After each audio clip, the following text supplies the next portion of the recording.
Chapter 7:11. It was as if the water elemental had lifted the entire lake into the air, smashing towards Brando and Maynard, who was by the lakeshore. A transparent wall of water poured down from the sky, forming a waterfall. When the water hit the ground, it shattered into white clouds, shooting out countless sharp arrows. Brando had already leapt onto the lakeshore. He turned around and ran with Maynard. The flood, which was taller than a person, chased closely behind them, flooding the cedar forest. With a series of cracking sounds, it uprooted the tall ice elemental trees and swept them into the whirlpool. The white waves quickly pushed forward with countless driftwood, but they were always one step behind Brando and Maynard. Many frost demons in the forest who couldn't escape in time were swept into the water. The wall of water pushed forward for about 100 meters before gradually calming down. Then it began to retreat and seep into the soil. Brando and Maynard ran to a mound. Only then did they heave a sigh of relief. When they turned around, they saw that the forest had completely changed. Countless pieces of ice floated in the retreating muddy water. They couldn't help but click their tongues. These ice spirits really didn't show any mercy to their own kind. Just how many ice spirits are there in the forest? Maynard looked at the lake. The lake, which had shrunk by a third, was full of water elemental. Brando was a little speechless. Summon Water Elemental was a 6th circle spell. The summoned water elementals were all level 37 Silver Peak elemental creatures. Their strength was almost on par with Maynard. Because they were elemental creatures, their combat strength might even be stronger. As mid-silver level ice spirits, they didn't have the ability to cast such a spell alone. They could only cast it in a circular sequence. Summoning a water elemental required the power of at least 10 ice spirits. Coupled with the mirror image spell, there were probably hundreds or thousands of ice spirits in the Rime Forest. Should we fight our way through? Maynard turned to look at him. No need. Of course, it was not impossible to fight their way through, but they would have to pay a huge price. They were facing hundreds of ice fairies, and he and Maynard, one of them was an elemental awakener, and the other had just stepped into the gold realm. The key was that the two of them were swordsmen, and they did not even have a teammate who could cast spells. Brando began to regret not bringing the Shire and Hipamera along. At the same time, he took out a small jar from the dimensional space. Honey? When Maynard saw the clay jar, she immediately recognized that it was the honey that Brando had asked the innkeeper to purchase earlier. Fairies have a special liking for pollen and honey. It's recorded in many documents, Brando answered as he pulled out the stopper on the jar and placed it on the ground. Maynard stared at him suspiciously. You think you can solve the problem just like that? Of course not, Brando replied. We're still here. They're not that stupid. Then why are you still doing these boring things? I mean, of course we can't do it here, but we just have to hide behind a tree. Brando smiled at her. Maynard turned back and looked at him silently. Mr. Brando, now is not the time to joke. You really forgot all about it? Brando stopped, slightly surprised. What? Come with me. Brando turned back and saw a cedar tree not far behind him. He gestured to Maynard, then turned sideways and hid behind the cedar tree. The female knight looked at this scene with some confusion, but she hesitated for a moment and followed. The two of them hid behind the pine tree and stared outside. Maynard frowned.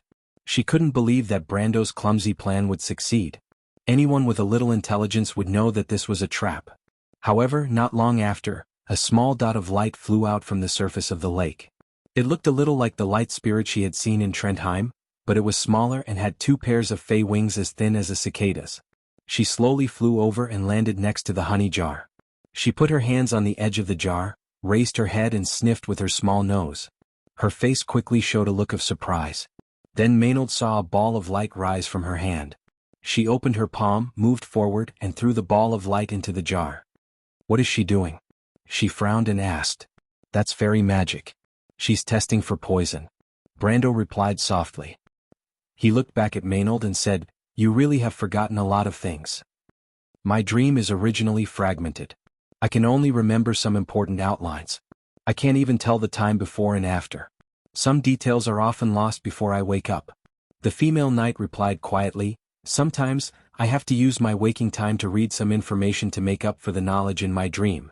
She was silent for a moment and said, But in fact, I don't like it when you ask me such questions. Because this is not my intention. It makes me feel like a puppet controlled by an invisible force. I only know how to live according to everything in my dream. Brando's eyes stopped on her. The female knight had some contradictions and so did he. On the one hand, he hoped that the person in front of him was Allium japonicum. On the other hand, he also understood that this kind of understanding was indeed very painful for Maynard. If she could not accept the existence of Allium japonicum in her dream, she would always feel that she was troubled by another soul. But he suddenly thought of a question and asked, "Do you hate Madara?" This question made Maynard tremble slightly. She looked up, and Brando clearly saw that her pupils seemed to have shrunk because of fear. She looked at him with some fear and showed her white teeth as if she was going to bite off the topic. "Don't ask me this question." Brando was slightly stunned because he saw Maynard's hand trembling slightly. "What's going on?" He frowned. But a new situation in his field of vision interrupted his thoughts. When the fairy threw the light ball into the honey jar, the jar immediately radiated a golden light. The fairy's face immediately showed a look of surprise. She stood on her tiptoes, put her hand into the jar and scooped up some sticky honey. Then she stuck out her tongue and licked it and put her whole finger into her mouth. When she pulled it out, there was a long silver thread. The fairy smacked her lips, and her eyes narrowed into a line. Then she simply sat down and leaned against the jar, and put all 5 fingers into her mouth one by one to suck. Maynard was dumbfounded. Don't they have any sense of vigilance? Probably a little, otherwise they wouldn't use magic to test for poison. But that's all. Fairies are very greedy, playful and curious creatures. Brando couldn't help but laugh when he saw this scene. Fairies were famous for being cute in the game, and he didn't expect it to be the same in this world. Miss Tanya isn't like them. That's because Aunt Tanya has received a strict education and has a lot of human knowledge, but she also can't suppress her curiosity. The nature of a race is only one aspect, not to mention that there are many differences between different fairies. Is Miss Tanya part of the fairies? She is a descendant of the light race, a close relative of the light spirits, the light fairies. The light fairies were the servant race of the Buga wizards before the saints, but now their status is higher than before. Brando added, "And the ice fairies are the stupidest race here. They're coming?" Following Brando's words, in the frost forest above the lake, countless large and small balls of light rose, at least hundreds of them. When Maynard saw this scene, she couldn't help but sigh. It was a miracle that this race hadn't gone extinct yet. But in fact, fairies also had their own way of survival. For example, the fairy from before was a scout sent by them, and the advantage of being a scout was that they had the priority to eat the honey. But once they sensed that there was no danger, these fairies, big and small, would swarm out in full force. "Let's go, this place is going to become a battlefield in a while," Brando said. "Battlefield?" The female knight was a little puzzled. But as if to prove Brando's words, hundreds of fairies quickly fought over the honey, but the battle between them was very much like a child's play. The female knight even saw a fairy grab a ball of mud from the ground and throw it at its companion's face. This was simply inconceivable. But the fairies were fighting, and naturally no one paid attention to Brando and Maynard who were hiding behind the tree. The two quickly bypassed these little guys who were fighting over the honey, and then walked to the center of the lake. Because the fairies had all come out, the water elements on the lake had already dissipated. The two waded across the entire lake without encountering any obstacles, and soon saw the lakeside where the frost forest was located. The whole process was so smooth that Maynard was a little incredulous. Walking out of the water, Maynard frowned as she wrung the water on her pants dry, then she looked up and asked, "Since you already knew that the honey had such an effect, why didn't you use it earlier?" "Honey is a rare food in this place. If I don't have to use it, I can make honey candy. Traveling in the stained frost forest is very boring and depressing. Desserts can make a lady feel better, and Scarlet also likes honey." Brando sighed in relief. She looked at him. "I didn't know you were so attentive. I'm just more experienced when it comes to adventuring." Speaking of the experience of the previous life, Maynard fell silent. But after a while Brando heard her calmly say, "I also like honey." He turned back and the female knight had already sheathed her sword and walked past him into the forest. To be continued. If you like this work, you are welcome to come to Chidian. Come to vote for me. Your support is my biggest motivation. Chapter 7:12. Kacha Kacha. Brando and Maynard walked slowly through the crystal forest. The frozen branches turned into dancing snow under their leather boots. The two of them looked up at the strange forest. The snow-white world seemed to have turned into a palace of ice. Darkness seeped out from between the trees, swallowing all sound and leaving only dead silence. It seems a little strange. Brando stared at the withered forest. The white mist he exhaled quickly dissipated into the air. "I can't feel any signs of life. This is a dead forest. Did it freeze to death?" Maynard pressed a hand on her sword and looked around cautiously as usual. This is the legendary Tree of Fog, the fantasy forest that coexisted with the crystal stag. How could it freeze to death? Brando raised his hands and blew into his palms, rubbing them together. The mission isn't that simple. Let's be careful. Maynard's face was cold. She pulled her sword out of the scabbard with a clang. But Brando turned around and pressed her hand down. Don't be in a hurry to show hostility. In a place like this, be careful of being attacked by dark magic. But the female knight gently pushed his hand away and slowly pulled out her sword. She answered, "Don't worry. I can feel the flow of dark magic." Brando watched her pull out her sword. "You can feel the flow of dark magic?" Maynard was expressionless. "Everyone has some special ability. Magic is tangible in my eyes. It's all over this world and is restrained by an invisible force. That's the law." Brando took a deep breath. "Son of the Moon, your talent is better than Senior Allium Japonicum's. It's a pity that you didn't choose the path of a wizard. The dragon magic that shapes magic is practically tailor-made for you." The female knight pulled back her sword with a clang and pointed the cold tip at his neck. "I've said it before. I'm me and she's her. I don't want you to talk about this with me again. I hope you can learn to respect others a little." With that, she slowly sheathed her sword. A light buzzing sound was heard, and a wisp of ripples appeared on the blade of the sword. It seemed as if an invisible air current was revolving around the sword. Brando was slightly startled upon seeing this. The aura surrounding the sword was clearly the flow of dark magic. Black Swordsman. He couldn't help but take a deep look at Maynard. "I'm sorry," he answered. But Maynard had already turned around and walked ahead. Brando saw the female knight's straight figure in the snow. Her unique stubbornness and pride were hidden in her bones. He thought for a moment, then quickly followed. He didn't expect Maynard to have the ability to see the flow of dark magic. Child of the Moon, a bloodline ability second only to Blue Calamity. No wonder she dared to say she could find the crystal stag.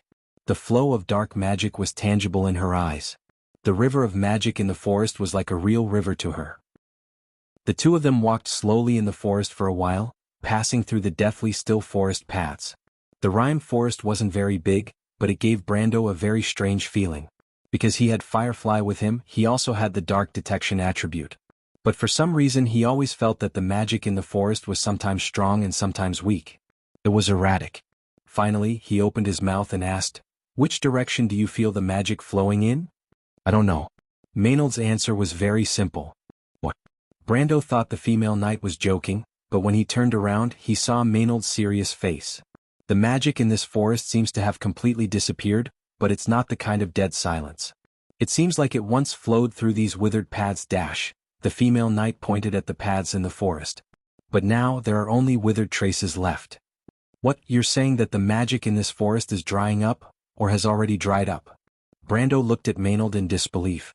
Wuxia was a world of magic. Every blade of grass and every tree in this world wasn't made of atoms or other finer substances. For the world under Martha's Tiamat law, its foundation was built on the four elements: fire, water, wind, earth.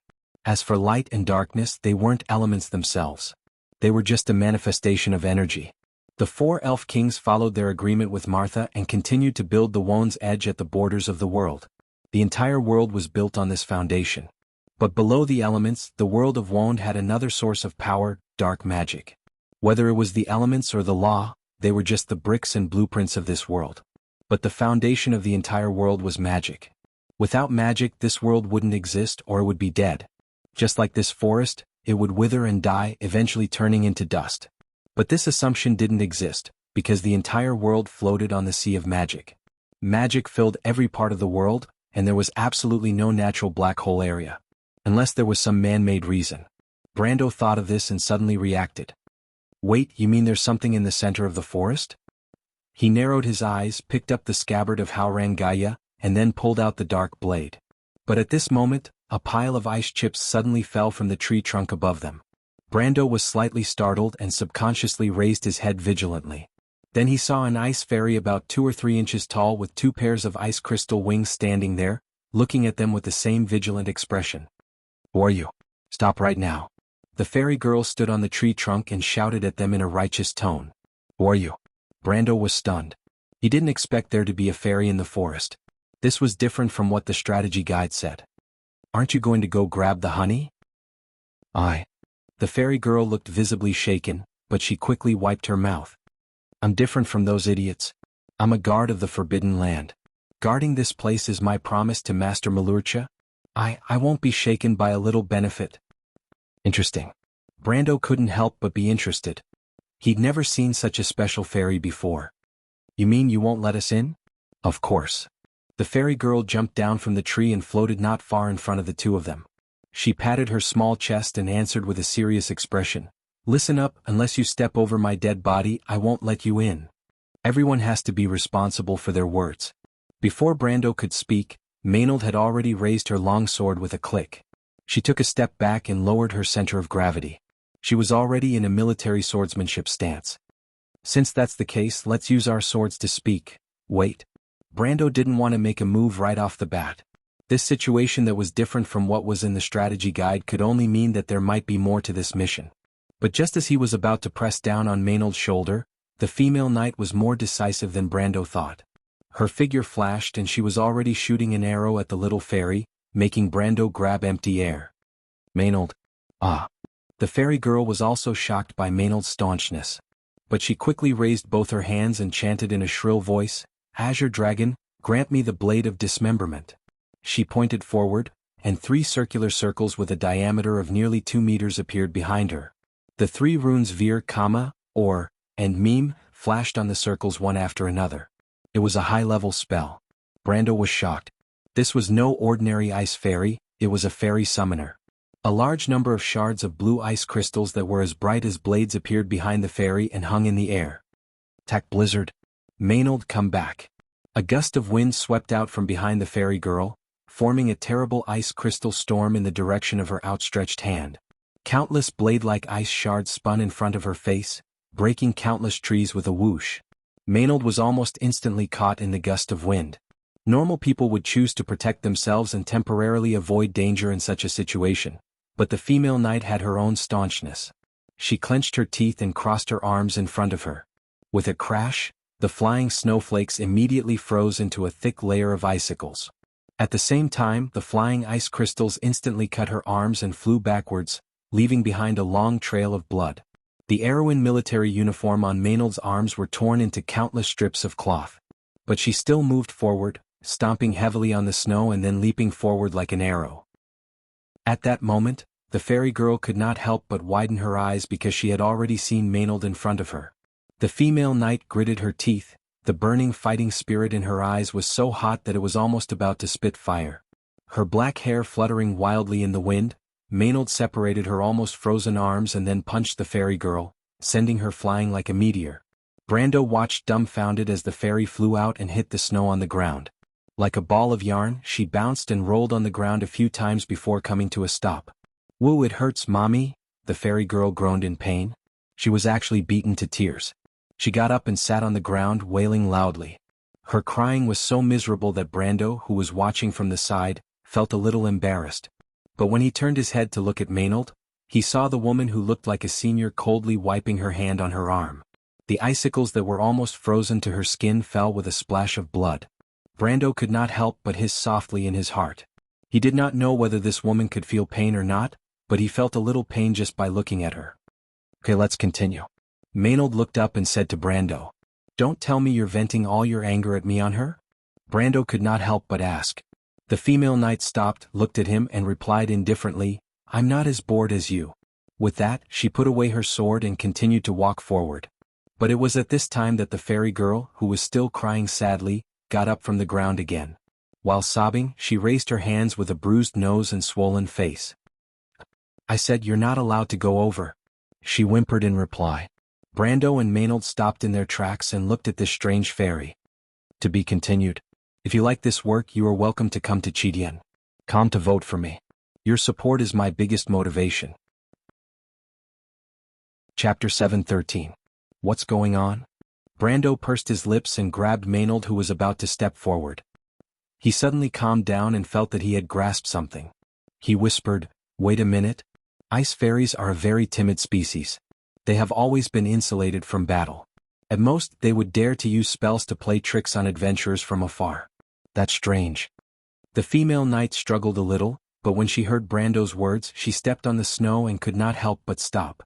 She looked up and stared at the fairy girl on the ground with some suspicion. Nonsense. Nonsense. The fairy girl grimaced in pain, but she still used her small hands to cover her swollen cheeks. She stammered as she jumped up and shouted, "We are not timid. We will fight to the end to protect our home." Protect your home? Brando seemed to smell something in the air.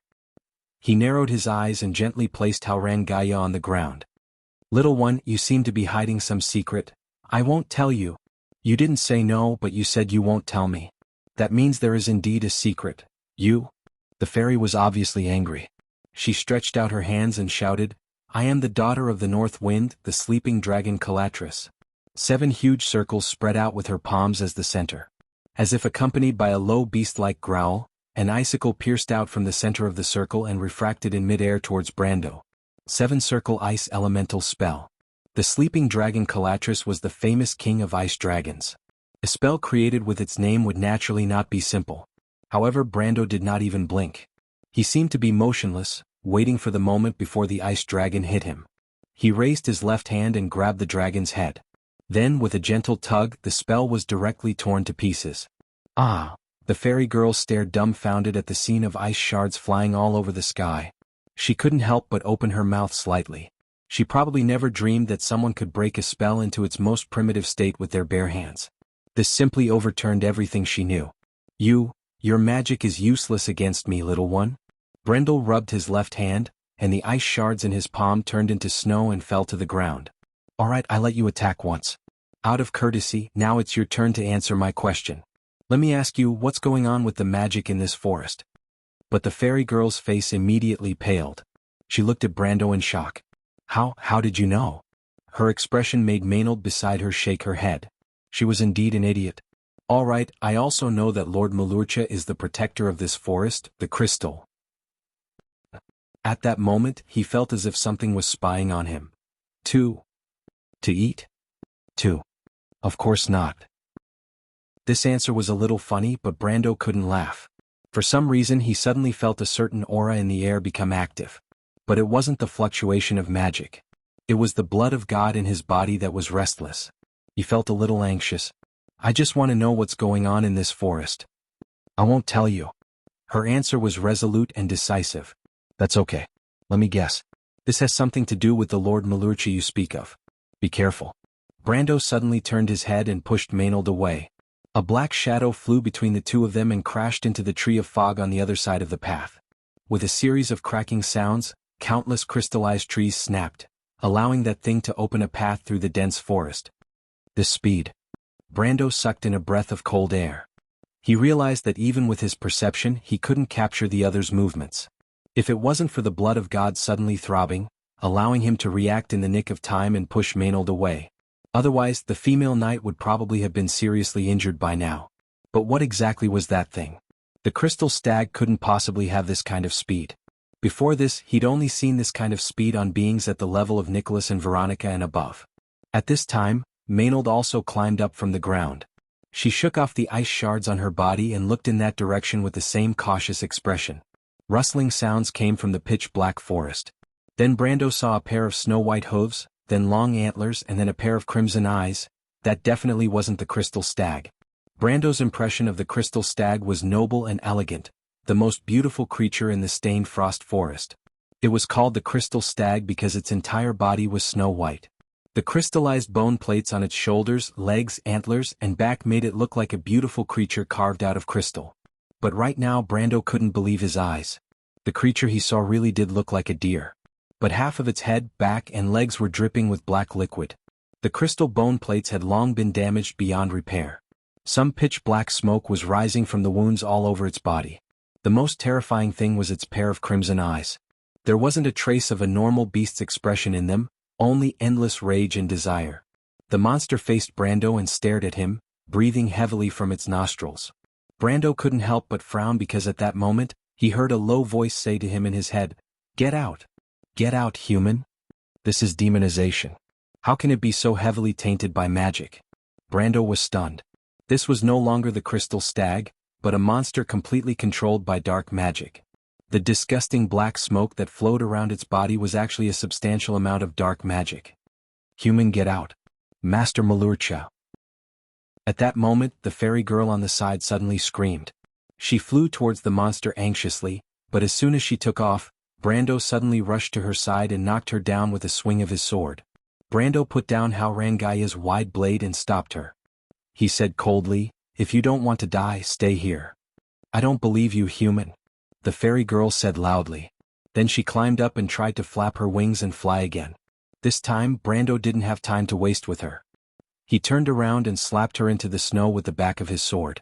Then he said to Maynard, "Hold her down. I'll deal with this monster." "No," the fairy girl screamed. However, her protest was destined to be futile because Maynard had already grabbed her off the ground. "Ah, you bad woman, let go of me. I won't allow you to hurt Master Malurcha," the little fairy immediately screamed. Maynard glanced in Brando's direction, then turned back. "Brando won't hurt your Master Malurcha. Don't worry." The fairy girl immediately replied unhappily, "I don't believe you humans." The female knight lowered her head and glanced at the little thing. She thought for a moment, then suddenly opened her pocket and took out a candy the size of a bean. Then she stuffed it into the fairy girl's mouth. "You and us? Wow, what is this? Wow." The little fairy's chattering screams suddenly quieted down. At the same time, Brando turned his head and saw that the monster seemed to be ready to attack. It circled around him in a semicircle, then lowered its head and rubbed its hooves lightly on the ground. Its nostrils were also puffing out white mist. Brando became a little more serious and also raised Haurangaya. "Get out of here, human. Is that all you know? Oh." Before Brando could finish speaking, he felt a great force suddenly come out of the sword. There was a loud noise. He didn't even see the stag Malurcha's movements clearly before the other's horn was already pressed against the blade of Haurangaya. It was as if it had been there all along. "This is the spatial element?" Brando was slightly shocked. He hurriedly used both hands to support Haurangaya. The blade of Haurangaya was completely bent toward the center under the great pressure. It made a creaking sound as if it couldn't bear the weight. "That's not right," he denied this thought. Because the stag Malurcha suddenly raised its head high, and its horn collided heavily with the long sword again. The sword sank slightly and Brando almost lost his grip. This was the stabilized ground. Brando narrowed his eyes slightly. He had already thought of the other source of power. The power of chaos. This crystal stag actually possessed an extremely strong power of chaos. He couldn't help but be secretly shocked. This was complete demonization. To demonize to this extent, what kind of thing had this guy done to anger the heavens and the people? But it was at this moment that Malurcha suddenly tilted its head. There was a series of creaking sounds from Haurangaya in Brando's hand. Luckily he had the immortal element. Otherwise he would have doubted whether this sword would be able to hold out past the next moment. In front of him, the monster's blood-red eyes flashed. A low voice rang out in his mind. "Let go of her, human. Let go of her?" Brando paused, then realized that the monster was actually talking about the little fairy in Maynard's hands. "So you still have some sense?" He struggled with some difficulty. He answered with some difficulty. This damned crystal stag's strength was unimaginably great. "Right, the guardian of the Holy Seal Valley." Crack. A sharp noise was heard. The stag Malurcha turned its head and forcefully flicked the sword in Brando's hand away. Then it took a step back and flashed forward. Its enormous figure appeared in front, behind, to the left, and to the right of Brando at the same time. Clang, clang, clang, clang. 4 swords. Brando blocked the stag Malurcha's 4 attacks in a row. The 4 figures of Brando disappeared one by one in a flurry of dancing snowflakes. "Human, let go of her and get out of here." The voice in his head had become more and more severe. It seemed to carry some kind of warning. *CK. Brando shook his hand with all his might. Although he had used the 9 luminary sword art to block those 4 swords, the stag Malurcha's power was too terrifying. After Malurcha's attack failed, it immediately retreated. Then it raised its head and looked at him cautiously. "It looks like your sense is also intermittent." Brando gritted his teeth and couldn't help but ask, "Guardian of the Holy Seal Valley, hurry up and tell me what happened here. The magic in the Rime Forest is fading. This must have something to do with you, right?" But before he could finish speaking, the stag Malurcha's figure flashed. "Oh no!" Brando was shocked. He hurriedly pulled back his sword and tried to block the other's corner. Never in his wildest dreams would he have thought that this monster could actually accelerate. A sharp sound like glass shattering, pierced the dead silence of the forest like a whistle. Brando raised his head in a daze and saw the Haurangaya in his hand spinning out of his hand. A sword saint. He couldn't even hold his own sword. Brando couldn't believe what he was seeing. Flames of anger immediately ignited in his heart. He turned his head and stared at the monster that had once again retreated in front of him. Fine, since you want to play like this, the Count of Tonajul clenched his hand. I will accompany you to the end. Poof. A ball of black flames spread out from his palm. Alphonse, the dragon of fury, fanaticism. With a roar, countless ice shards were blown away by the air currents with Brando as the center. P.S. This is the last update of the month. Starting from the 15th, I basically guarantee that I will write 10,000 words a day every day. Everyone can see that. I wrote about 180,000 words in total this month, far exceeding my previous speed of 120,000 words a month. Even if I include the outburst I owed you last month, it's still far more than that. At this point, I can basically say that I did what I said I would and made up for all that I owed you before. So, today I can act cute and ask for monthly votes with a clear conscience, right? Then please continue to look forward to next month's update. I will keep it up as always. At the same time, I hope that everyone will continue to support me as always. To be continued. If you like this work, you are welcome to come to Chidien. Come to vote for me. Your support is my biggest motivation. Chapter 7:15. The Power of the War Dragon. Malucha seemed to have sensed the change in Brando's body. An instinct for danger made it alert. It resumed its attacking stance, lowering its head and scratching the ground with its hooves. Puffs of white smoke came out of its nose. Then it kicked off with its hind hooves and shot out like an arrow. It suddenly left everyone's field of vision, as if it had disappeared into thin air. But Brando was an exception. He reached out his hands, bang. The scene seemed to freeze. Malucha crashed into Brando's hands like it had hit a wall and stopped dead in its tracks. With a loud bang, the wind it brought with it caused the air to expand. It lifted the corners of Brando's clothes and the long hair in front of his forehead, sweeping past him. Brando slid back a few steps before he could completely dissipate the force. But at least it was no longer a one-sided suppression. He could fight. His hands changed from blocking to grasping, tightly grasping the other's horns. You think I only know how to use a sword? Brando bared his white teeth. Twisting his hands, he roared and threw Malucha to the ground. Boom. The previously unstoppable demonized crystal stag fell to the snow-covered ground of the forest like a meteorite. Accompanied by the fairy's shriek, a handful of snowflakes flew high into the air. Then it dragged a deep trench in the snow, revealing the grayish-black soil underneath due to the exhaustion of magic power. Roar! It let out a pained cry and crawled up from the ground with its four hooves. It twisted its neck in Brando's direction and slashed with its long horn. 3 overlapping translucent ripples swept across the dozen or so meters towards Brando. Sickle Horn, one of the crystal stag's basic attacks. But the original compressed air blade had been strengthened into a triple strike after demonization. This type of attack was the nemesis of knights with shields. Only the best knight players could perfectly nullify it, but it was nothing to Brando. He rolled backwards like a fish, letting the 3 air blades hit the snowy ground one after another, leaving behind 3 incisions that were nearly a meter long and half a meter deep. Brendel landed beside Haurangaya that was stuck in the snow and pulled it out from the ground with a flip of his hand.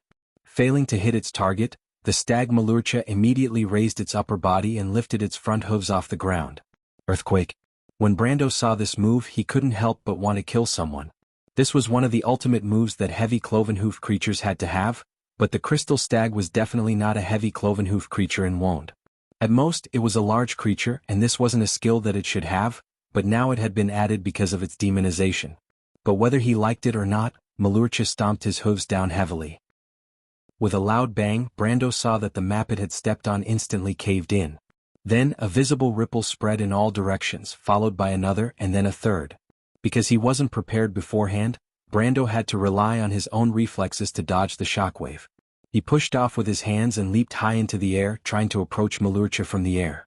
But as soon as he left the ground, he saw the crystal stag swing its head in his direction. The 3 air blades seemed to be in front of him in an instant. What the hell? Brando knew this guy would play this trick on him, so he hurriedly pulled out Haurangaya to block it. Then he was sent flying by the terrifying force. Like a shooting star, he crashed into a tree of fog not far away, shattering the crystallized arbor into pieces. Then, the 3 shockwaves that shook the ground arrived first, throwing him 3 times in a row and throwing him hard onto the ground. Brando was so depressed that he almost spat blood. With his strength and experience, it would have been easy for him to deal with a crystal stag, but he didn't expect it to be a demonized one. Demonized creatures had many skills and were the natural enemy of players like him, who relied on experience.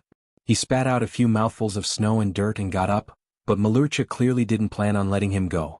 After losing in close combat, the stag seemed to have fallen in love with long-range attacks.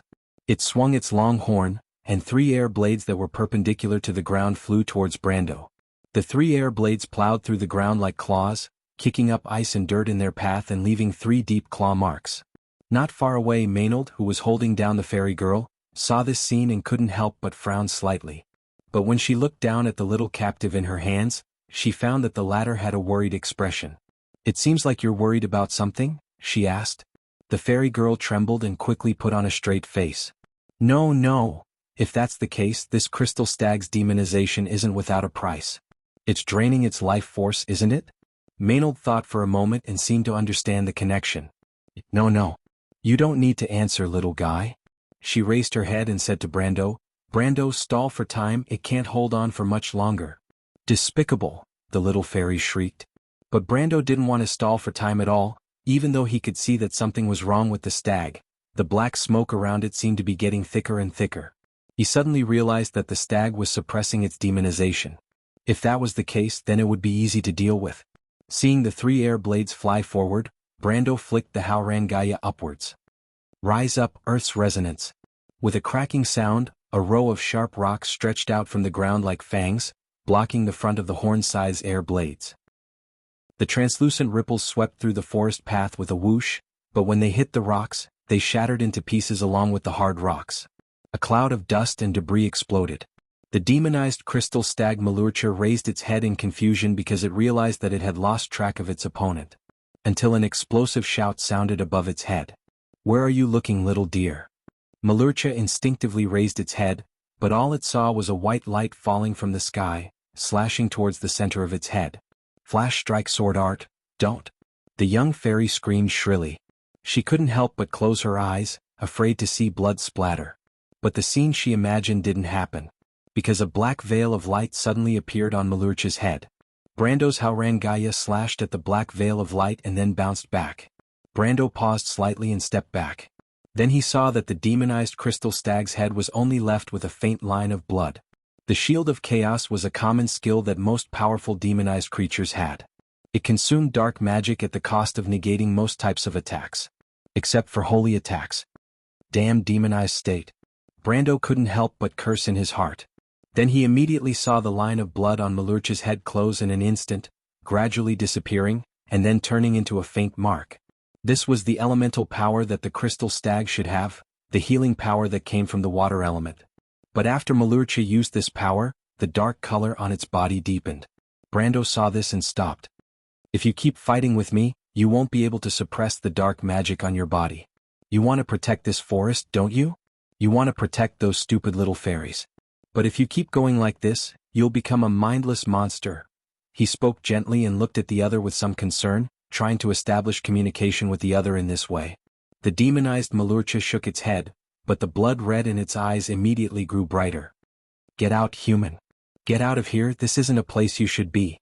The roar in the soul swept through the spiritual world of everyone present. "How stubborn." Brando frowned and had to raise his sword. "Let me go, sob sob." Maynard suddenly saw the fairy girl she was holding down begin to sob. Her eyes glistened with tears and soon large teardrops began to roll down. "Sob sob, we don't want this place anymore. Let's move, Master Malucha. Let's find another magic forest, sob sob sob." Brando heard the fairy girl's sobs and his heart skipped a beat. He felt like he had grasped the general idea of what was going on, but it also seemed like he was wrong. He stared at the demonized crystal stag that had gone crazy and tried one last time. "Malucha, we're not here to make trouble for you. Wake up, we might be able to help you." But the other only used one word to answer him: "Get out." "Damn it." Brando saw the black flames on Malucha's body ignite again as it charged towards him. The crystal stag's charge inherited the characteristics of four-legged animals, which was that it was much more imposing than the charge of humans. This was one of the skills it was originally good at.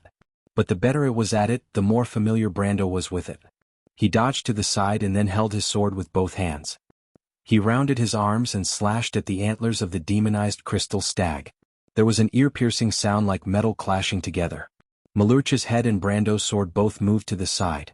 The demonized crystal stag immediately stopped in its tracks and slammed on the brakes. It turned its head and launched a close-range attack with its sickle horn. But Brando had anticipated this and laid down on his back. He knew that the crystal stag's next attack was a back kick. He decisively rolled away from the other side. As expected, Malurcha used its hind hooves to stab at him, but it missed. Now it's my time. Once he got close, Brando's terrifying sword skills and rich battle experience began to come into play.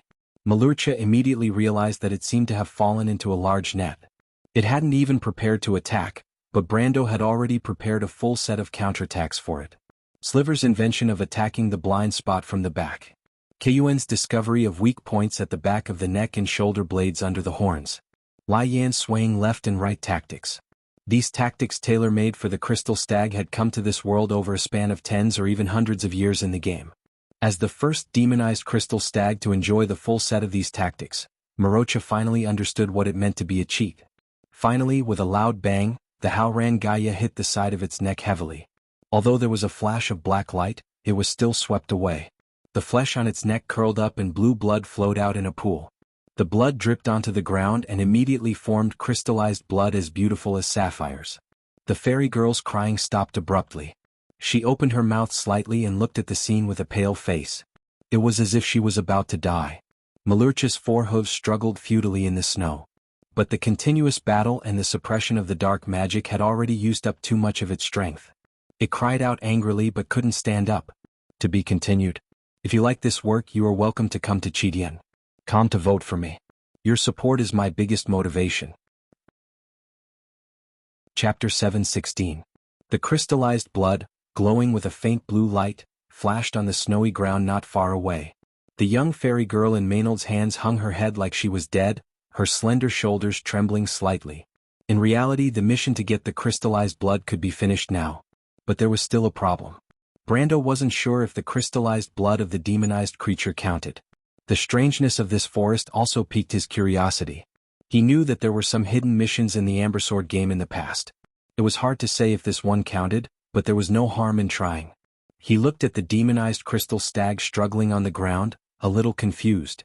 What exactly had happened to make it like this? As a creature born of magic, the crystal stag would rarely fall into depravity because of its obsession with dark magic. What was strange was that it seemed to be resisting the corrosion of dark magic, which meant that it wasn't falling of its own accord. But how could a sensitive magical creature be corrupted by dark magic? And that strange young fairy girl. Brando took a step forward. Anger and uneasiness will magnify the dark side thousands of times. If you continue like this, you'll only sink deeper and deeper. I can feel your resistance. Can you hear me? White steam came out of the stag's nostrils and it glared at Brando with blood-red eyes. Brando paused slightly. He wasn't a druid and didn't know how to comfort an animal. He didn't even have any relevant experience in his previous life. This gave him a headache. This crystal stag seemed to be a little rational, but it was also restless. He didn't understand why it was so restless. It didn't make sense.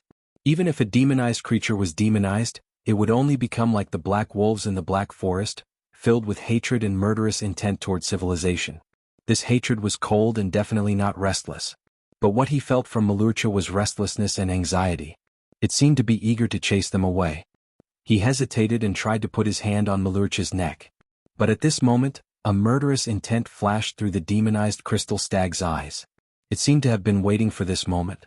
Its head, which had been so weak it couldn't move, suddenly swiped. 3 layers of translucent ripples appeared in front of Brando's eyes in an instant. His pupils contracted slightly. The crystal stag's fatal weakness at the back of its neck under its horns was actually ineffective against the demonized wood deer. He had clearly calculated the opponent's HP earlier, so he didn't have any doubts when he saw Malurcha fall. However, he didn't expect that the other party was also plotting against him. Brando's heart was pounding. The threat of death made his brain work thousands of times faster. At that moment, he suddenly realized that this demonized crystal stag might very well understand the difference between its power and its peers. Damn it. Brando cursed in his mind and slashed at Malurcha. At the same time he activated 9 luminary sword art and blink in the opposite direction. The demonized crystal stag howled as it was sent flying, crashing into 3 crystallized trees of fog. But Brando wasn't any better. His figure faded layer by layer in the ripples of the sickle horn, but when he reappeared, there was a bloody wound on his cheek. The previous attack had been too close. "You bastard, don't think that my patience is limitless," Brando muttered in his mind, a little angry. After all, a hidden mission wasn't as important as his life. The previous attack had already made him feel deeply threatened. But he was only halfway through his sentence when he broke off. He saw Mulurcha stand up shakily. The wound on the stag's neck hadn't healed yet, and one of its legs was broken. It looked like all of its elemental power had been used to suppress the erosion of the darkness. In other words, it would be very difficult for it to use its healing power. But even so, the crystal stag was still shakily walking towards Brando and Maynard. Magic still lingered on its long horn, accumulating power for the next attack. It lowered its head, its red eyes flashing with the flames of anger. Its long horn was already pointed at Brando. Brando was a little dazed. In the Amber Sword, after transmigrating, he had experienced many battles, but not once had he faced a scene like this. The only time it was even close was around the outskirts of Riberg. In front of him was only a wild beast, but he vaguely felt like he was looking at the White Knight Ebden, half kneeling on the ground with a sword in his hand, but still with a proud heart. It was just an illusion coming from a wild beast. Those demonized creatures had no thoughts and only knew how to kill. Pain, death, and fear couldn't stop them from continuing to attack, just like the undead of Madara. But Brando knew that wasn't the case for the one in front of him. It was struggling not because of the desire to kill, but because something he couldn't understand was supporting its battle. But what was it? "You want to protect this forest?" The magic flames on Mulurcha's long horn flickered. "But we're not your enemy." The demonized crystal stag lowered its head as if it hadn't heard him. Magic gathered on its long horn, and that point was already flickering. In the next moment, it would be able to release its sickle horn. But that didn't mean anything to Brando. In its current state he only needed one strike to end the battle. Then he and Maynard would finish the mission and leave. The only pity was that they wouldn't be able to get the hidden mission. But Brando had one hand on his sword, and he found that he couldn't bring himself to do it. Was completing the mission just for the reward? It seemed so, but it also didn't seem so. "Say something, you bastard." No. He heard the pitiful cry of the fairy girl. That race that had always been optimistic was crying helplessly at him. "Please let Master Mulurcha go." Brando hesitated. The magic gathering on Mulurcha's long horn was becoming more and more obvious. If it attacked, he had to fight back. The arrow was already knocked. If he didn't fight back, how could he take away the crystallized blood? "But damn it, I'm not the one who wants to kill this damn thing." This crystal stag had gone completely crazy. But would it be able to withstand the next attack? Answer me. Damn it, what the hell is going on? Brando couldn't help but roar. "Alright, since you chose this." He took a deep breath and raised his sword. That happened in an instant. Mulurcha's eyes were blood red as if it couldn't feel anything around it anymore. But it raised its head and tilted its neck. This was the precursor to an attack. "Master Mulurcha." "Brando." The fairy girl and Maynard shouted at the same time. But unlike the former, the female knight's gaze remained calm. She looked at the crystal stag and reminded in a loud voice, "The magic of the forest is all gathered at one point." "What?" "Listen to me. The magic that disappeared from the forest is all gathered on that stag." "What?" Brando's mouth almost fell open in that moment. He saw the demonized crystal stag attack. The 3 ripples were like ripples on the surface of a calm lake, sweeping across half of the forest. But he didn't even have time to react. 3 blobs of blood exploded on his body. The light green data bar on his character panel indicating health dropped by half, turning into a bright yellow indicating a warning. But Brando didn't care at all about the crisscrossing wounds on his chest. He gritted his teeth and endured the pain. The fog in his head finally showed signs of dispersing. The answer to the riddle was here, so this was the key to the mission. His figure suddenly disappeared, and in the next moment he appeared beside Mulurcha. The demonized crystal stag was completely powerless to attack or defend. Brando raised the Haurangaya. "Ah!" The fairy girl began to struggle violently. Her behavior at this moment was completely out of character for her kind. But unfortunately, no matter how hard she struggled, she was no match for Maynard. The female knight only coldly and calmly used 2 fingers to pin her to the ground. Brando turned his sword. He swung it down, smashing the back of the crystal stag's head with the flat of the sword. He didn't hold back at all this time. This damned beast had caused too much trouble for him. With a muffled sound, Malucha fell to the ground. But the demonized creature was as tenacious as Brando had expected. Even though it had fallen to the ground, it still glared at Brando with blood-red eyes. But a trace of cold murderous intent seeped out of the blood-red eyes. This murderous intent was quickly replaced by confusion. This meant that the corrosion of the dark magic had reached its final stage. Let me ask you, did you absorb all the magic in this forest? Brando put his sword to Malucha's neck and asked. To be honest, this scene was a bit comical. It was rare to see a swordsman forcing a stag to answer a question with a sword. But Brando's expression was very serious. Get out, human. The angry reply in the spiritual world was as he had expected. At this time, Malucha's body was almost completely enveloped by the black smoke. It was obvious that the previous battle had used up too much of its energy. It no longer had any energy left to suppress the corrosion of the darkness. The penetration of the dark magic was accelerating. Brando saw that its eyes were constantly changing. But he actually didn't need an answer anymore. Since you won't answer, then I'll have to find the answer myself. Brando suddenly bent down and pressed down on Malucha's neck. Then he pointed his sword at the center of the back of its neck under its horns. Below that was the magic core of the crystal stag. He used a bit of force and the blade of Haurangaya cut through the skin. Blue blood flowed out. At this time, Malucha indeed made an angry sound and began to struggle wildly. But Brando was certain that it wasn't because of pain. P.S. As mentioned before, my nephew will be 100 days old tomorrow. I have to go to my sister's place, so I'll only update 6,000 today. I'll update 6,000 tomorrow. I'll update 10,000 the day after tomorrow. Also, the last chapter was about Tiamat, the Dragon of War. I was thinking about the setting and wrote it down. I'll change it the day after tomorrow. I'll also fix the mistake with the wind elemental pool. Third, I heard that there's double this month. Everyone who has a monthly ticket can keep it. It's also good to see how I do next month. To be continued. If you like this work, you're welcome to come to Chidian.com to vote for me. Your support is my greatest motivation. Chapter 717. Birth and Death, the Cycle is Endless. Observations on Zhu Yuan, Shallow Sea, Volume 1 *************. In its distant memory, there was a vast wilderness. The memories of its childhood were of trekking and traveling. When it crossed the border of the shallow sea, the mountain where the storm stopped and the background of the blue sky was still deeply engraved in the depths of its memory. At the border of water and wind, the two plains overlapped strangely in its vision. That was the deepest impression of its childhood. But all the distant scenery no longer existed. After a long journey, travel and travel again, it finally came to this world. It was a strange beginning, passed down from generation to generation by its clansmen. It was as if the memories flowed in its blood, nurtured the magic and formed a sacred forest.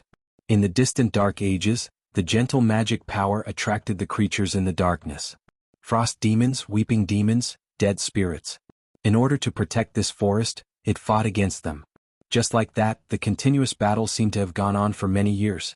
Until one day it saw the ball of light fly in front of it. Hello, my name is Rose. Your place is so beautiful. Can I stay here? No, it answered sternly. What? Little Bubbly's eyes widened. Her blue eyes were wide and full of curiosity. It was as if it was very strange that it didn't let her stay in this forest. Because you're like them. You pry into the holy magic. No. I just feel that it's cooler here. Cooler? Yes. Besides, you can't fight them alone. You need a companion. I'll help you. It seemed that after that, it had a companion. The word companion, when spoken in the language of the elements, was far more verbose than human words, but its meaning was far-reaching. Malucha, let's build a lake. That way they can't come over. Lake? Yes, a lake. You haven't seen it before, right? It's like the scenery of the shallow sea. Of course, it's not as magnificent as home, but it's still a very beautiful scenery. Thinking of home, it nodded. Malucha, is the lake beautiful? It doesn't look like the shallow sea, it thought for a while and answered seriously. Then let's make it bigger. Yes, when I die, please bury me under the biggest tree of fog so that I can go back to my homeland. Die. It narrowed its eyes slightly. There seemed to be information about this hidden in the distant blood. It was about elemental creatures. A sentence imprinted on its soul seemed to flash in its memory. New life and death, the endless cycle of the elements, yes. The little fairy also narrowed her eyes and replied, "New life and death, the elements cycle endlessly. Without death there will be no new life." It stared at the dark night sky. The meteor was gone in a flash, symbolizing the fall of another hero in the civilized world that was at war with each other in this flourishing starry sky.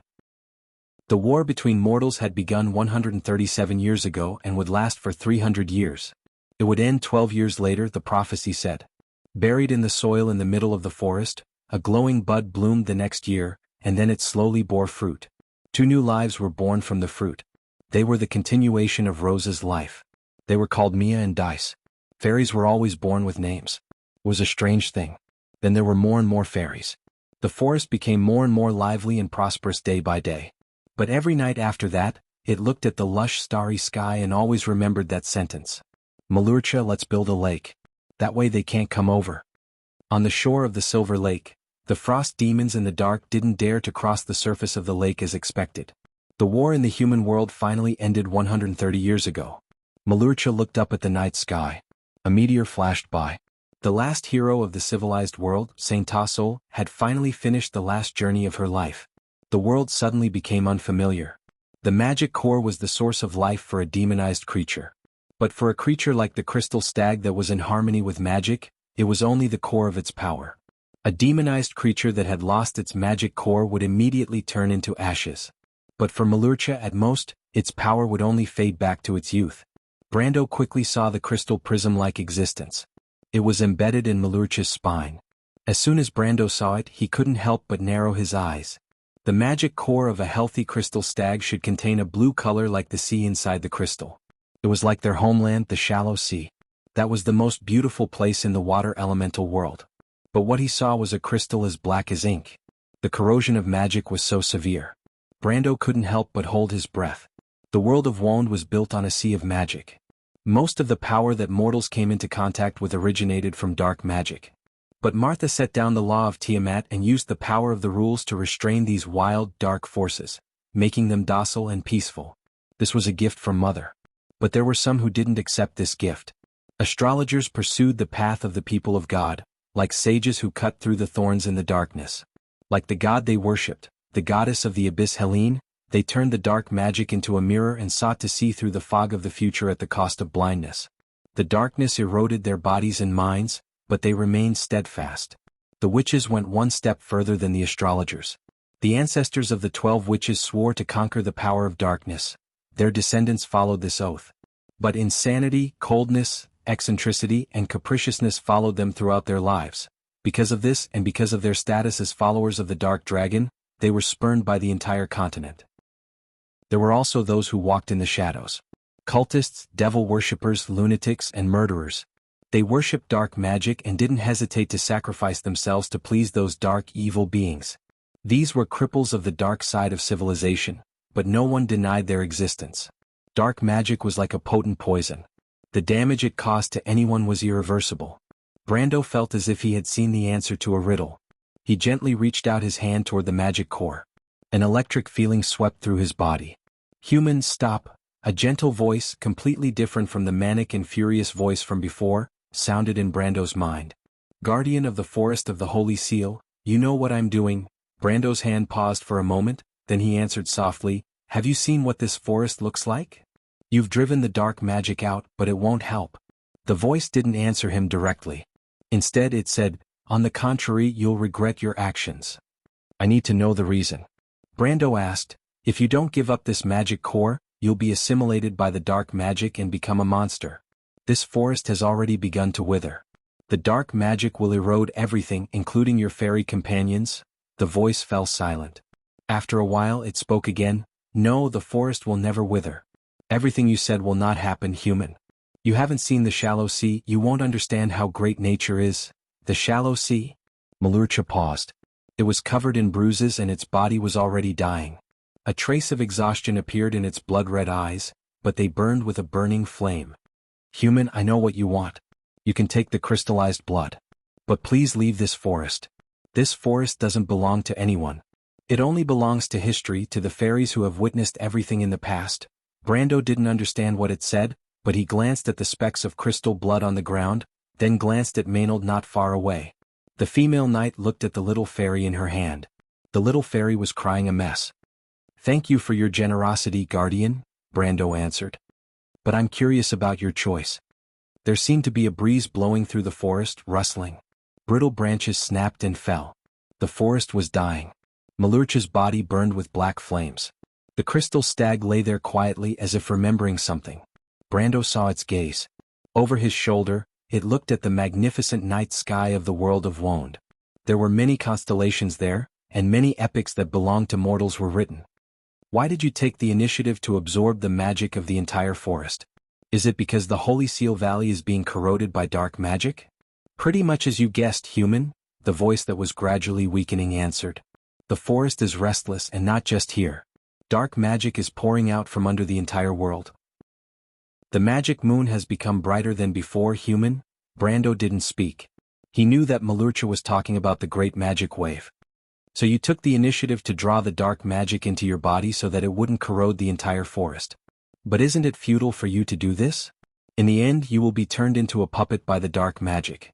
And as the last guardian of this forest, when it dies, it will wither and wither, just like what you saw today," Brando answered slowly, thinking about all the clues about the mission in his mind.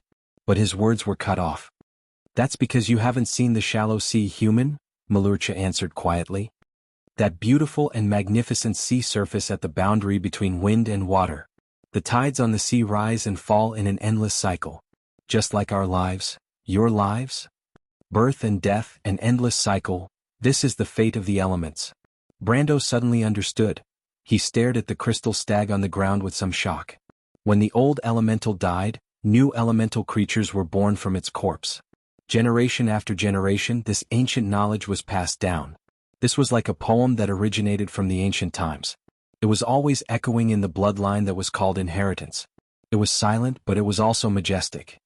The order of the old days left, taking many memories with it. New life will be reborn under the withered ashes. The dark magic will burn out with me. At that moment, pure magic will once again fill this land. It will nourish the roots of every tree of fog and make the power of life strong again. Brando stood there, unmoving. For a moment he felt his thoughts about the mission fade. He asked, "This is your choice?" Malurcha didn't answer. The voice only muttered to itself, "I should have left a long time ago. When I saw the shooting star fly across the night sky, I knew this era no longer belonged to me. So long. But the lake still doesn't look like a shallow sea at all. It's just really beautiful." Brando lowered his eyelids slightly. He was a little moved. But more than that, he was confused. Why did the system set up this scene? Was there a hidden mission here? Was he just here to be a spectator? No, there had to be something that could be changed. He saw the crystal stag lying on the ground gradually close its eyes. The dark magic seemed to want to break free from its body, but it was firmly locked in the magic core. In that moment, Brando seemed to sense the last image that the guardian of the forest of the Holy Seal sent over. The vast sea stretched as far as the eye could see. The jagged cliffs and the waves crashed against the rocks. Far away on the horizon, the holy mountain where the storm had stopped was like a light blue ink painting. Clouds floated in the sky. He saw the traveling fawn. Together with its herd, it crossed the coast and the moors. It seemed to be a long journey and no one knew where they would end. The long time flashed through Brando's mind. It was like 1,000 years in the blink of an eye. He saw a lot. He saw the fairy called Rose. "I see my hometown. It's beautiful just like when I left. It hasn't changed, waiting for me to go back." Brando blinked hard. The corners of his eyes were a little dry. When he opened his eyes, Malurcha's body was emitting a hot white light. It became transparent and light. The magic floating on its body seemed to have been reborn. In the dazzling light of a new star, the black magic was guided by a power that surpassed the realm of life and death. An invisible law descended from the sky. In that moment he and Maynard raised their heads together. Their souls trembled at the same time. They felt the power from Martha. It was gentle, but it could see through people's hearts. All words and sounds seemed to lose their color. The fairies raised their heads to look at this scene. They were surprised to feel that the forest was breaking apart, but a warm power was breaking out of its cocoon. Brando saw the little fairy in Maynard's hands run toward the crystal stag's corpse with tears on her face. She cried and screamed, opening and closing her mouth, but no sound could be heard. Between heaven and earth, there was only law and power left. Brando saw the golden magic bloom from Malurcha's corpse. It poured into the ground and spread in all directions along the path in the forest like a spider web. Then he saw a thin layer of smoke rise from the ashes of the crystal stag. It formed Malucha's appearance when he was alive. That majestic and beautiful creature raised its head to look at the night sky. Then the layer of smoke began to dissipate. But in that moment, Brando suddenly realized something. He raised his head and shouted loudly at the soul in the form of smoke, "Malucha, wait! Your magic core won't completely turn to ashes. A part of it will be inherited by the new element." The crystal stag obviously realized something as well. It shook slightly and turned its head to look at Brando. Because its body had begun to fall apart, Brando couldn't even see its expression clearly. But he read the last message it wanted to express from Malucha's eyes. Help it. The magic core had been completely contaminated. Even if only a part of it was inherited by the new crystal stag, it would still be assimilated. The new elemental life form would only become a completely bloodthirsty monster. And this forest would also become a dark and terrifying wilderness. So this was the mission. Brando's heart was suddenly enlightened. But he didn't feel relaxed at all. He watched as Malucha's body slowly turned to nothing. It looked at him anxiously, but there was nothing he could do. Oh, wait. There was another way. Brando suddenly raised his head. He looked at the crystal stag. His mind was filled with the image he had seen before. The vast sea stretched as far as the eye could see. The jagged cliffs and the waves crashed against the rocks. This was the shallow sea, the source of the endless growth of elemental life forms. "I can help you, Malucha," he suddenly said loudly. "Are you willing to accept?" A blank card had already appeared in Brando's palm. Malucha saw the card and seemed to understand something. It had a long life. Bits of knowledge had accumulated in its heart since a certain era.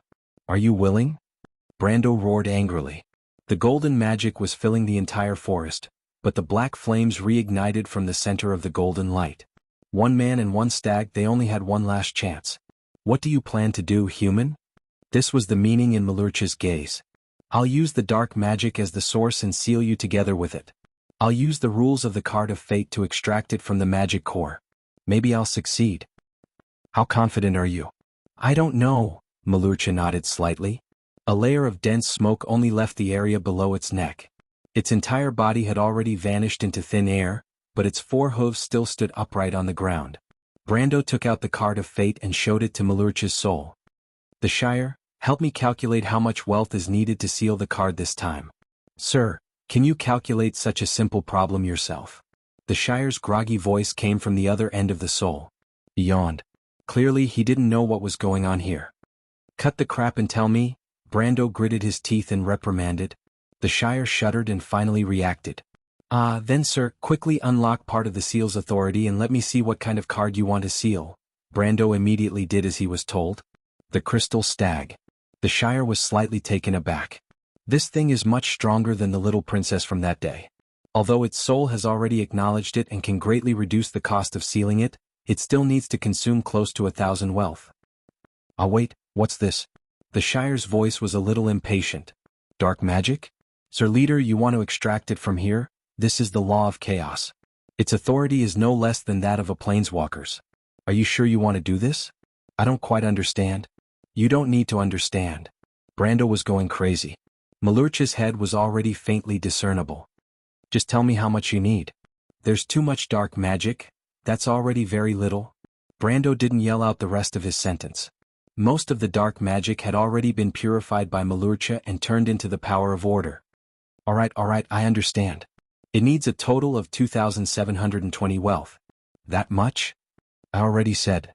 The Shire answered. But his words were immediately rudely interrupted by Brando. "Enough. Tell me if I have enough wealth right now." "Barely." "But sir, don't you plan on keeping some? Didn't you say that there might be better materials in the stained frost forest?" "This place is still within the Ansara forest, right?" the Shire asked curiously. He didn't understand if his Sir Leader had run into some kind of trouble. But Brando didn't have time to pay attention to him. He pressed his thumb and forefinger on the surface of the card and shouted at Malucha's soul, "Seal!" But the expected situation didn't occur. It was completely different from the last time he sealed Medisha. The card of fate floated silently in the air, motionless. "What's going on?" Brando's right hand that held the card stiffened slightly. "Sir Leader, the soul of the target you want to seal is too weak." The dark magic isn't enough to make up for the flaw in this part of the law. You still need some wealth to create a virtual law. The Shire's voice suddenly shouted anxiously. How much more do you need? Brando asked through gritted teeth.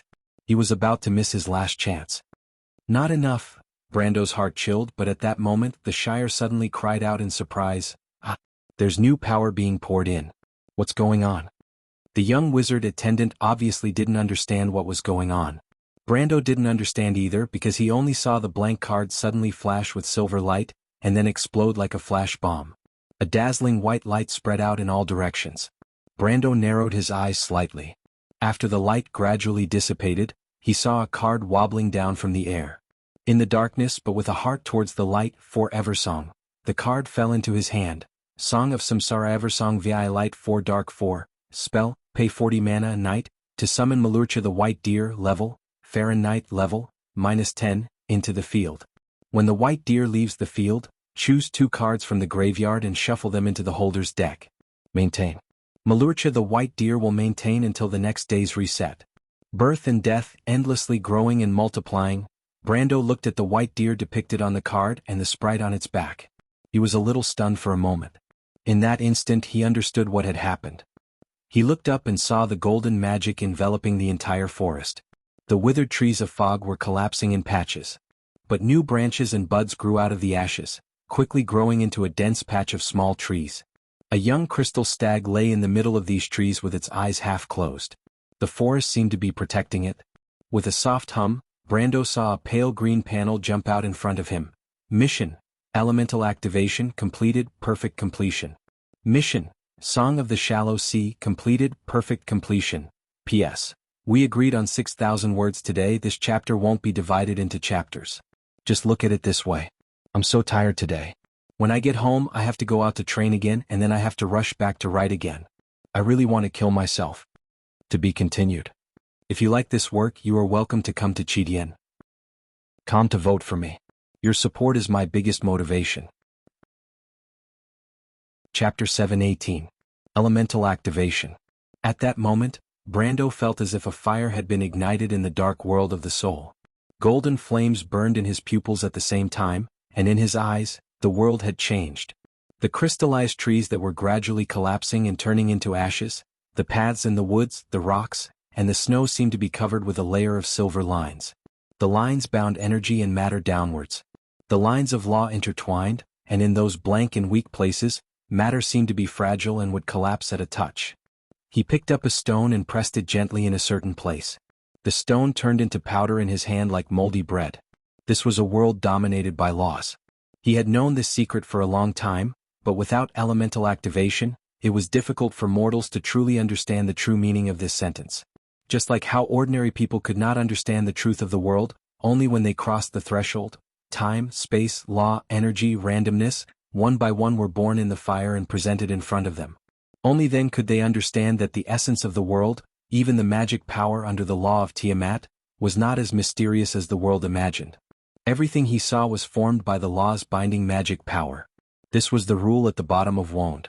Brando narrowed his eyes, and the feeling of power flowing quietly in his heart was exactly the same as in his previous life.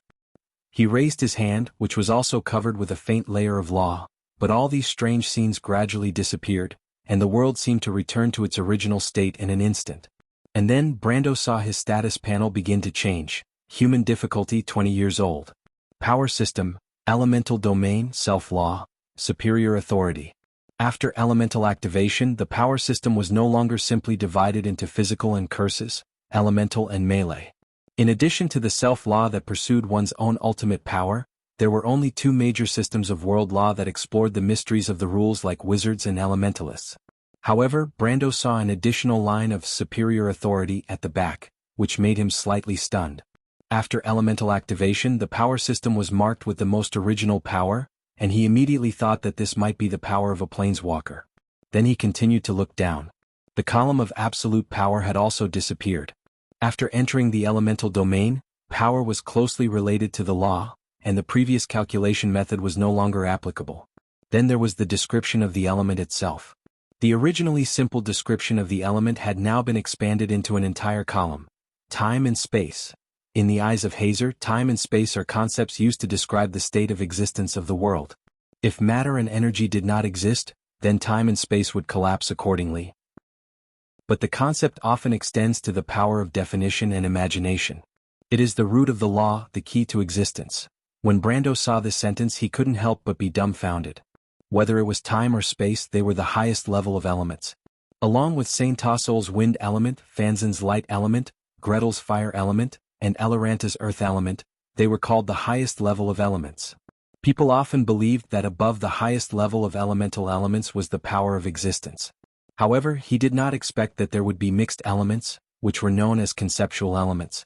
Brando had always thought that he had the space element, the space constraint, and the state that was defined in space so he could have a sure hit effect. But now that he thought about it, in the four-dimensional world, time and space originally existed as one. Elemental power, 4/4, sure hit, space is under your control and management. As long as the lines of law tend to be stable, the user can make the next attack appear at any coordinate in space. Consumption, 50 PO, order power, steady space is the furthest distance between people. If you can't cross it, how can you hurt me? Sardin, king of law wizards. The lines of law protect the user's armor and weapons. As long as the attack does not penetrate the law, the armor and weapons are considered indestructible. In addition, steady gives the user an additional +2 defense. Consumption, passive elemental power flow time is my ally, your enemy. As long as the lines of law tend to be stable, the user's attack can affect the enemy and cause them to age rapidly. Consumption, 100 PO per second, interval you seem to be in the crevice of time. Its flow is always especially slow for you. The user's aging speed is halved and their lifespan is doubled. Consumption, passive elemental power order power, 4004004 elemental abilities, 1 more than the normal 2 active elemental activation and 1 passive elemental activation. In addition to sure hit, steady had 2 additional attributes that could protect the armor and increase the defense power. Lapse and interval dash were newly added because of the time elemental ability. The lapse elemental ability was basically useless to players in the game, but it had a miraculous effect on NPCs. According to veteran players, this was a PvE divine ability. The same was true for interval. A normal human's lifespan in WoD was only about 200 years. After elemental activation, the lifespan would increase by half, but the longest living human generally did not exceed 400 years. Doubling one's lifespan meant 800 years, which was almost close to that of the Silver Elves. This attribute was almost worthless in the game, and Brando even doubted if it even existed. But here it was undoubtedly the best elemental ability. Finally, the order power had also been upgraded from 100,100 to 400,400, which was 50 more than the average player. Brando thought that this might be the so-called extra reward for the conceptual elemental ability. He continued to look down, and his talents had also undergone earth-shattering changes. Bloodline talent, Unyielding, level 3, Unyielding ignores all attacks for 15 minutes after receiving fatal damage. Elemental enhancement. After the effect ends, the user will revert to their last state 15 minutes ago. This ability can be activated once per day. Self-healing, the body's recovery ability is increased to 6x. Elemental enhancement reduces the time to recover to perfect state by half. Unyielding, elemental resistance +10, physical damage reduction +10%. Elemental enhancement increases defense by an additional 2. Tenacity, stamina in the first 2 stages, active, tired, can use all abilities as if they were in the elemental enhancement stage. Elemental enhancement, stamina consumption is reduced by half. Destiny talent, the Fool, level 1, fanaticism, selfless devotion is sometimes not a good thing, within half an hour of activating fanaticism. The character's attributes can be doubled. This ability can be activated twice per day. The primordial citizens could learn ancient attribute skills just like ordinary skills. Destiny talent, the Chosen One, level 1, ancient king, followers gather under your indulgence because of worship, so no matter what race they come from, they will not suffer a morale penalty. It can be seen that the elemental enhancement on the bloodline talent. In fact, this is the main reason why the attributes of the players after stepping into the elemental field are so different from the players before the elemental field. After entering the elemental field begins to strengthen the abilities on the status panel one by one. The elemental activation stage is the bloodline talent, the first profession skill, the main attribute. The elemental enlightenment is the first destiny talent, the second profession skill and the secondary attribute. The law pinnacle is the second destiny talent, the third profession skill and the third attribute. In the ultimate realm, the player will have the field and strengthen the bloodline attribute again, the first profession skill and the two attributes. In the sage field, the elemental enhancement will directly strengthen all attributes, all talents, the three profession skills and give the player the last law talent. After reaching that level, looking at existences below the gold realm would really be like looking down on ants from a god. Further up, after the perfect body, it is another world. However, even though he was prepared, Brando couldn't help but groan from the bottom of his heart when he saw the enhancement of the bloodline talent by the time and space element. The Amber Sword has never been a game that pretends to be fair and balanced. But it does take fairness into account. In the game, players only have one chance to be treated fairly, and that is at the starting line. Therefore there is the saying that the bloodline talent is the fairest talent. But after that, the game no longer restricts the development of the players. The more effort you put in, the higher the reward you get. Attributes, skills, destiny talents, and even the profession itself have strong and weak differences. This is a very realistic and cruel game. If it wasn't for the quality of the game itself being so high, far beyond any game of the same era, it would have been drowned in a wave of criticism. It was an obvious example just like what Brendel was seeing now. The time and space element as a conceptual element, not to mention the powerful attributes of the element itself, the bonus provided is at least 20 to 30% more than the average element. Of course, such an element, Brando has never seen it even in the game. Conceptual elements. The most he has seen before is only the highest level elements of a few major elements, plus time and space, which are claimed to be the closest to the power of existence. Then he continued to browse, and below were the attributes. Because it was the first time he activated his element, he took it for granted that the time and space element must have strengthened his main attribute first. Brando stared at his status bar with wide eyes and was suddenly startled. Strength, 310 plus 49 equipment, plus 107 elite form. Dexterity, 240 plus 17 equipment, plus 80 elite form.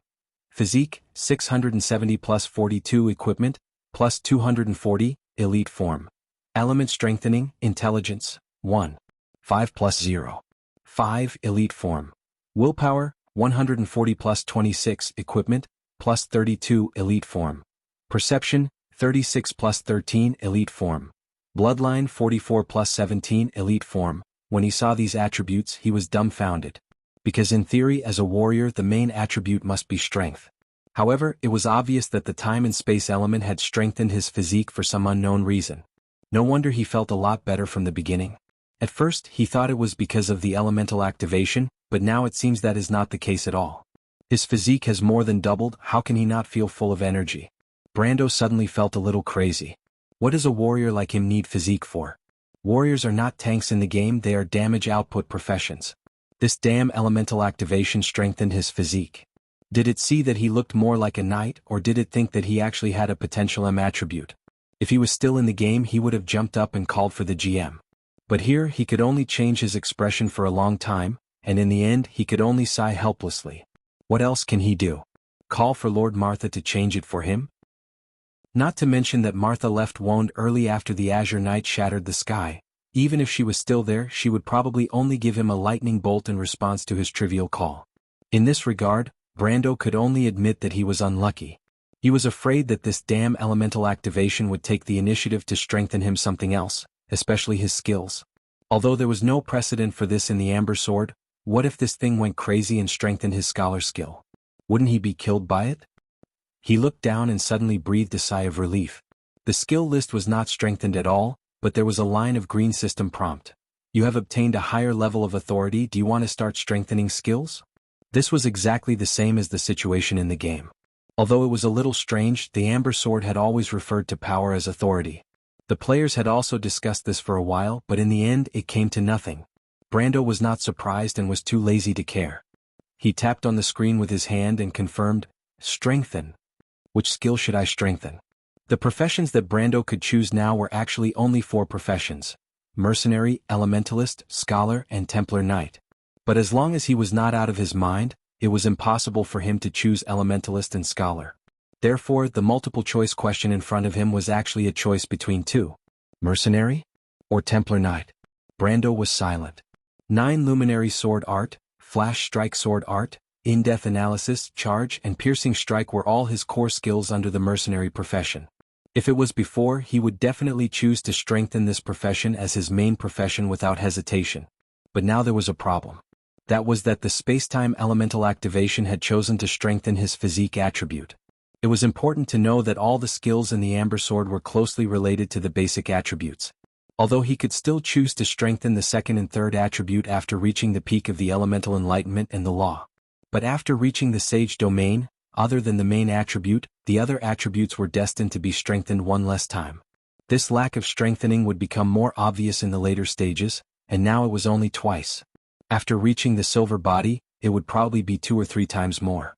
2 or 3 times more at that time would be enough to decide a lot of things. Should he focus on offense or defense? To be continued.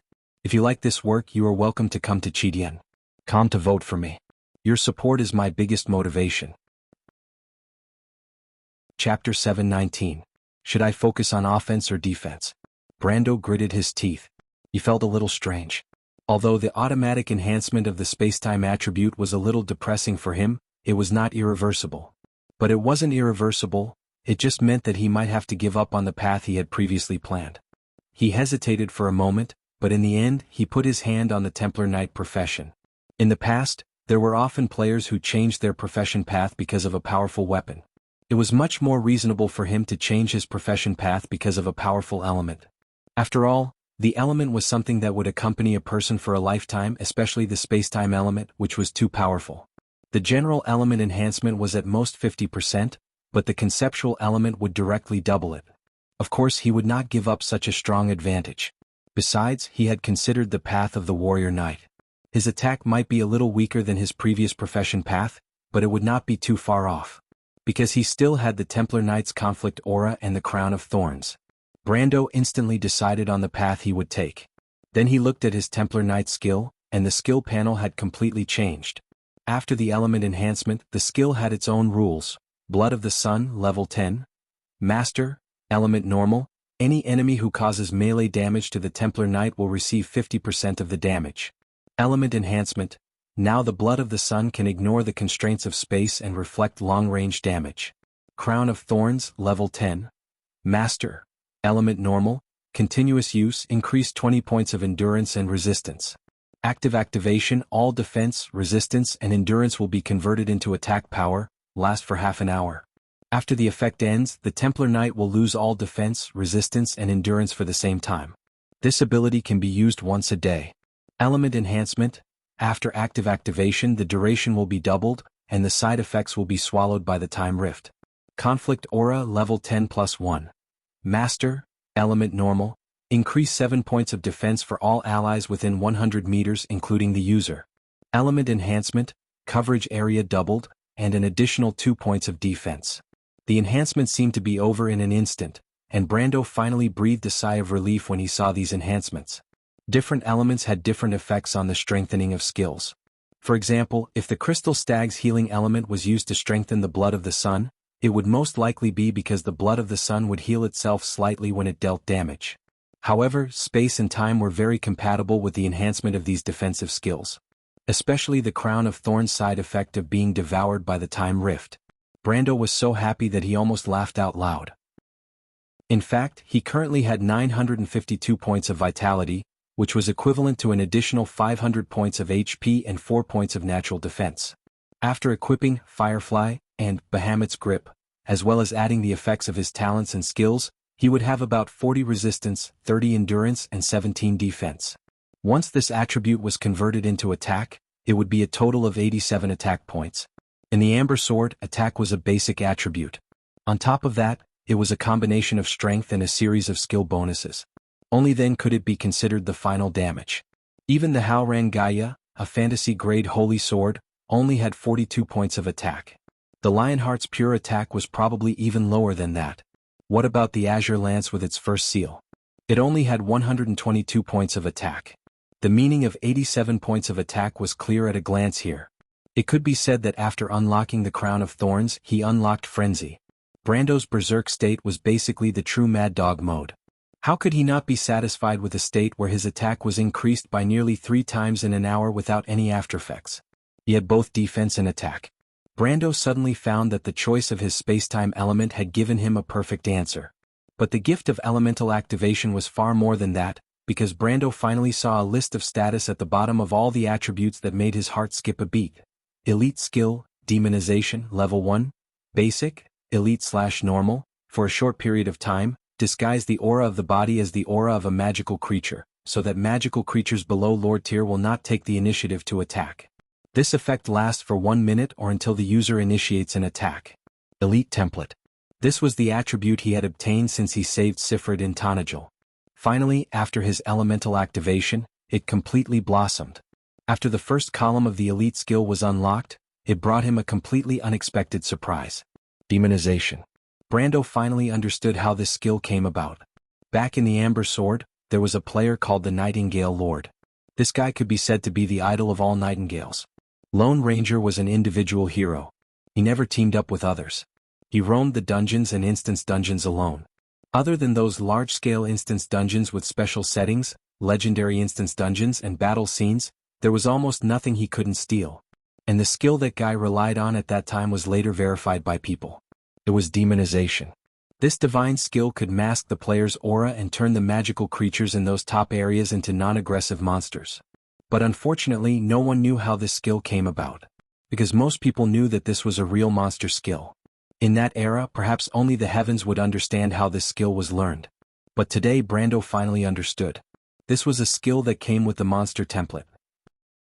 No wonder the players almost turned the whole world upside down and could not find the NPC who taught it. But he was a little puzzled.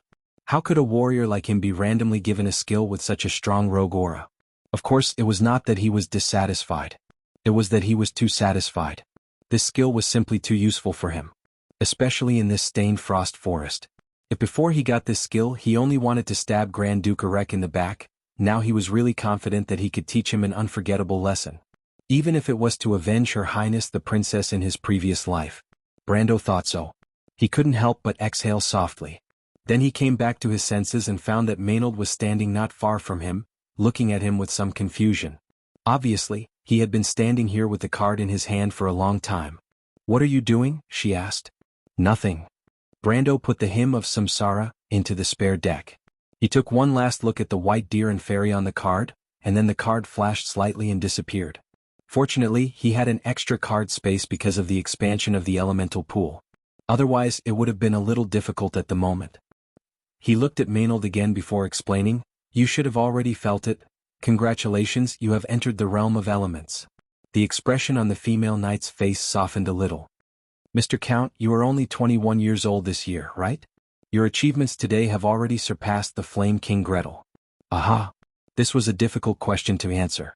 Brando looked back perfunctorily. The newborn crystal stag was still lying in the grass. Because it was still too weak, it seemed that it couldn't even open its eyes.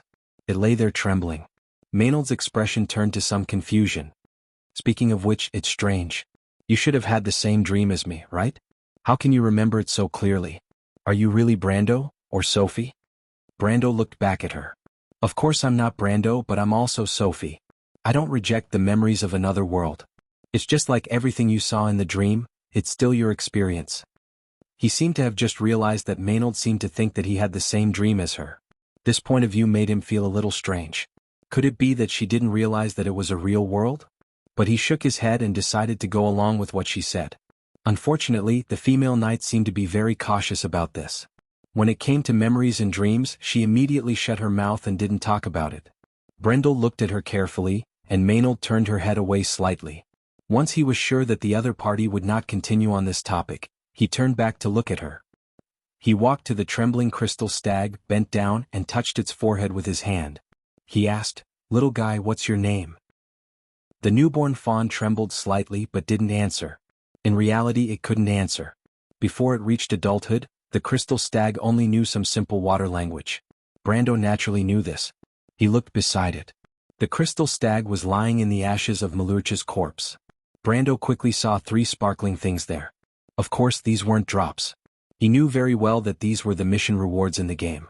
Usually, creatures like the crystal stag that lived in harmony with magic rarely dropped anything. They were very sensitive to magic. It was very easy for them to control their belongings and dissipate all their magic. But at the last moment he chose to help Wuxia and successfully solve the mission. Because of this reason, the guardian of the forest of the Holy Seal left him these 3 gifts. But Brando still felt a little regretful. The highest completion status for the mission was perfect. Next was outstanding and then excellent. He guessed that the final problem lay with the fairy lady. If she hadn't sacrificed herself, the completion status for the mission might have been perfect. Under the conditions of a perfect reward, it was very likely that there would be more than these 2 items. Of course it was better than nothing. He picked up the 3 sparkling magic items from the ashes. 2 were sky blue crystals similar to magic cores. The other was a golden ring. Brando remembered that this was originally worn on Wuxia's long horn. This is. When he saw these 2 items clearly, he couldn't help but be slightly stunned. This is the raw stone of strength, the ring of portability. It actually left these 2 items to you. It seems that you are very grateful. Maynard answered softly behind him. The raw stone of strength was also called the experience crystal in the amber sword. The wizard's definition of it was a substance formed by a large amount of purified holy magic gathered together. Because it was pure, it could be absorbed by most creatures in Wand and even magic creatures. Therefore, it could be said that the crystal in Brando's hand was something that the frost demons outside the forest of the Holy Seal had coveted for thousands of years. But when he held the crystal in his hand, he felt a heavy weight in his heart. Wuxia had guarded this holy magic for thousands of years, but in the end, it had given it to a stranger like him. Yes, this is the raw stone of strength. I've only seen its existence in storybooks. Legend has it that before the War of the Holy Saints, the great mages would also make this thing, Brando replied. You said you've only seen it in storybooks. Are you referring to Sophie or Brando? Maynard asked with some concern behind him. Both. Brando lied so as not to go too deep into this topic. He felt that he should try to avoid talking about the past with the female knight, so that she wouldn't point a sword at his head again. That wasn't a good feeling. But he felt a little strange. He always felt that Maynard seemed to care about her dream, but also seemed to be deliberately avoiding it. It was a little contradictory. You should know what it does, right? Brando turned around and asked. Me? Maynard thought for a moment. The literature says that the raw stone of strength can increase a person's strength, and sometimes even help those who have no hope of entering the next realm to break through. But I think that's nonsense. There's no such thing as unearned power in this world. Not all of it. Brando looked at the crystal in his hand. He knew that what Maynard said was actually correct. This thing called the experience crystal actually only had one function. That was to convert the holy magic in it into experience and inject it into the receiver. In the entire amber sword, there weren't many things that directly increased experience like this. Fragments of the divine artifact, raw stone of strength, fountain of blessing, and a golden apple. But because of this, they were particularly precious. Brando threw one of the raw stones of strength to the female knight and said, "But no matter what the legend is, don't you want to try it?" The female knight caught the crystal and held it with both hands, a little surprised. "Why are you giving it to me?" Brando smiled. In fact, he didn't know either. Probably because this thing was no longer useful to him. The raw stone of strength was a relatively low-level item that increased experience. In fact, it was the most effective for silver to gold rank existences, and it could almost transfer experience without any loss. And for people like him who had already elemental awakened, the effect was naturally much smaller. Of course he could also consider Medisha, the Shire, or Hipamera. But for some reason he just saw Maynard's appearance and subconsciously made this decision. "Legends may not be true, I'm going to use you for an experiment," he replied. The female knight looked at him deeply. She suddenly lowered her eyelashes and asked in a low voice, "Are you going to give the other one to Freya?" Brando was slightly startled. "You know? Because I had the same dream as you," she replied softly, and then her voice softened. "But anyway, thank you." The female knight looked carefully at the crystal in her hand, and then carefully put it away. She raised her head and looked at Brando seriously. "I like this gift very much. Because you want to become stronger?" Brando suddenly noticed something and he narrowed his eyes. Maynard nodded gently. "Let's look at the other thing," she replied. Brando was actually a little impatient. He picked up the golden ring in his hand. The name of the ring of portability actually explained the function of this thing. This thing belonged to the same category as the dimensional hole, the dimensional bag, or the ring of drawers. It was a magic item that stored space. But slightly different from the dimensional hole, The ring of portability only had 2 spaces and could only store 2 items. But it had a feature that other storage equipment did not have. That was, it didn't require any action to take out the stored items. With just a thought, the item would instantly appear in the holder's hand. Because of this feature, it was called the ring of portability. In the game, this bracelet itself was a very precious equipment. Players who owned it often used it to store weapons. This way, they could be able to switch weapons in an instant and catch people off guard. Just this feature alone, regardless of whether there was anything in it or not, Brando could be said to have profited by getting this bracelet. But he was still very much looking forward to what was in it. After all, most of the things in the ring of portability were weapons. And weapons were the most valuable type of magic item. But when he picked up the golden ring, a thought flashed through his mind, and he could not help but be stunned for a moment. There were 2 items in the bracelet. One of them was almost worthless. It was a piece of stone, but that stone was very familiar to Brando, because he had seen almost the exact same thing in another person's belongings. He immediately remembered that he had obtained the dark stone from Amandina's father, Borg Nessen's belongings. Because he had never figured out the use of that stone, he had always carried it with him. When he saw the item in the ring of portability, his heart immediately thumped, and he immediately took out the stone from his pocket. He compared it to the stone and was immediately stunned. It was exactly the same. Other than the shape and size, the other features were almost exactly the same. The color, the texture, and even the fact that there was not a trace of magic was exactly the same. What is this? Maynard saw the stone in Brando's hand and could not help but ask. But Brando shook his head and answered honestly for the first time, "I don't know either." The female knight looked at him suspiciously and did not speak again. Brando of course noticed her expression. He could not help but feel a little troubled. If he spoke the truth, no one would believe him. He did not know if this was a classic example of the boy who cried wolf. But after thinking for a moment, he still put away the 2 stones.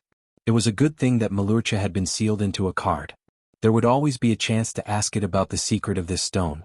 As a crystal stag that had existed for thousands of years, Brando did not think it would collect a worthless stone like Borg Nessen.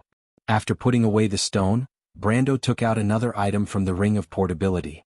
It was a piece of parchment. In fact, when he first met Babasha, he had seen something similar. There was only one name for this type of item in the Amber Sword: Skill Scroll. However, the skills recorded on this skill scroll were very different. Rebirth Nirvana, Transcendent Primordial, burns life and transforms it into elemental power.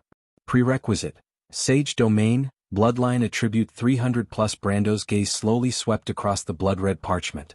All the words on it seemed to have become a blur. And in his eyes, he seemed to only be able to see those 4 simple words: Transcendent, Primordial. Above Martha. Brando groaned with difficulty in his heart. P.S. Today's update is here. Another large wave of data and settings. I wrote until tears streamed down my face. Every time this happens, I want to pull my hair out. But I finally finished writing. Okay, it's a little late. I hope everyone will forgive me. 2 more chapters. It's about 10,000 words. I also recommend a book, The Legend of the Great Sage. I've been reading it recently. It's not bad. If you like this work, you are welcome to come to Chidian. Come to vote for me. Your support is my biggest motivation. Chapter 720. By the time Brando and Maynard returned to the camp, it was already early in the morning. The sky was faintly lit, the stars were hidden in the west, and the sky was pale white. There was a line of gold on the lake, and the first rays of the morning sun were breaking through the surface of the lake. The 2 had just walked out of the forest when they heard a joyful shout. "Senior Maynard Brando?" Brando raised his head when he heard the voice. Freya was sitting on a tall rock bathed in the morning light and saw them first. She hugged her knees with both hands and rubbed her red eyes when she saw them. She looked like she hadn't slept all night, but the worry on her face was finally relieved. He smiled slightly. Although he still hadn't recovered from the series of events that had happened last night, seeing this young girl from the countryside of Buchi still gave him a warm and friendly feeling. "It's your turn to keep watch again?" Freya jumped down from the rock, her expression unnatural. She was too embarrassed to say that she was worried. She nodded and made a sound of acknowledgement. But this couldn't fool Maynard. The female knight glanced at her. The young girl blushed slightly and looked around at Brando. Did it go well? Everyone knew that Brando and Maynard had entered the forest to hunt the crystal stag. Although most people hadn't heard of the crystal stag, she was still slightly curious that he'd returned empty-handed. In Freya's impression, there was nothing he couldn't do. In her heart, He was the strange reserve militia of Bucci, and the young noble who'd led everyone out of the encirclement. Later, he'd become the Lord of Tanajil and helped the princess defeat Duke Arek and Duke Cypher. The Count of Tanajil in front of her now was a person with real power and authority in Erewhon. Even people like Makarov and Oberway, who used to be high and mighty in her eyes, didn't dare say they were higher than him. The princess trusted him, and there were even rumors that he was a new noble of the kingdom, a future powerful minister. However, Brando didn't put on airs in front of her, which made her feel that the distance between them had narrowed a little. But she was still not satisfied. Didn't this guy know that he was already a count? In her mind, the count should be serious and unsmiling, so when she saw Brando's sloppy appearance, she couldn't help but feel a little angry. But then her heart softened and she comforted him. "It's okay, I think there's still a chance. I looked at the map, it will take a few days to get through the Ansara forest." Brando couldn't help but laugh when he saw the future Valkyrie babbling incoherently in front of him. "What are you thinking about? Did I tell you that I didn't succeed?" Freya was stunned. Brando especially liked to see this future Valkyrie in a daze in front of him.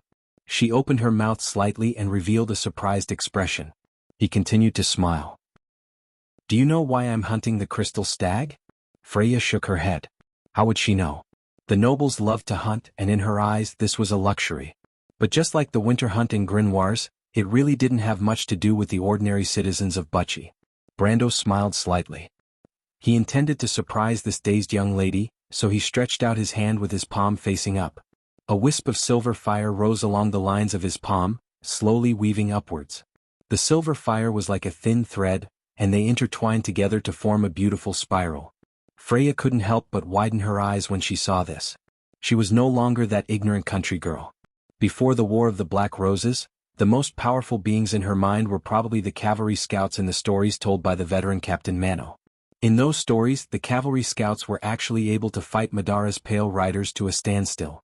The exciting battles and experiences of circling around the enemy's formation were always able to make the listeners' hearts flutter with excitement. But later on she understood that the most elite soldiers in those armies were only at the peak of dark iron. Even the Lord's bodyguard knight was only at the silver level, about the same as her now. In just a year and a half she was already one step ahead of the existence she yearned for the most in the past. It was said that after this autumn, Her Highness the Princess would personally confer the title of knight to this batch of students. Before this, Freya probably never dreamed that she would become a noble in her lifetime. But none of this could compare to her surprise at this moment. Because the silver fire burning in Brando's hand was none other than the fire seed of the precept, the line of precept. In Won's world, those who could activate their elemental powers were considered to have crossed the boundaries of the mortal world, and stood at the starting point of the path to the sage and the truth. These people were all existences that left their names in history. But Brando was only 21 years old. "Brando, this is..." Freya frowned slightly. Her expression showed both joy for Brando and a trace of worry. She was worried that Brando seemed to have taken another step forward, but she was still pacing back and forth. She was worried that one day she would not be able to keep up with him and be left far behind. Although Brando once said that he would stop and wait for her, how long would he wait? She remembered that he also seemed to have said that he would not stop and wait for her to move forward endlessly.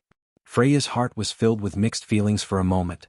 Brando did not seem to notice the hesitation in the heart of the girl from Bucci. He just nodded at her encouragingly. "You've really activated your elemental powers? But you. I remember those heroes in the history of Erewhon, Duke Urano, the Thornflower Lord." Freya stared at him blankly, as if an existence that surpassed the heroes in history had appeared in front of her. She could not accept it for a moment. Even your grandfather Darius was not as young as you when he activated his elemental powers?" "There's no one ahead, Freya," Brando finished her sentence. The young man's confident, even slightly arrogant words startled Freya slightly. In the girl's memory, the Brando she knew had never acted so arrogantly. Not far away, Lorena and her fiancé Filas stepped out of the camp and could not help but stop when they saw this scene. Both of their gazes fell on Brando. Of all of them, only Maynard glanced at Brando indifferently. Brando looked at Freya and did not answer, but the words in his heart seemed to have been hidden for a long time. The late King Eric had established Erewhon, and in that era he had to protect this kingdom. His enemies were the Cruz people or the Wind Elves of Saintal. All those gathered under that glorious flag had participated in that war, and everything that the ancient nobles had fought for was now at their feet. But today Erewhon had suffered too much. He might have had a strange dream like Maynard, of seeing the decaying kingdom sliding into the abyss, her people fighting desperately, but in the end they gained nothing. As if meeting his gaze, Maynard twisted her body uneasily, and she frowned her slender eyebrows. But Brando's gaze had gone past her, as if through Lake Valendon. He saw that in the far west there was a dark, nascent empire slowly rising. This war would be an opportunity.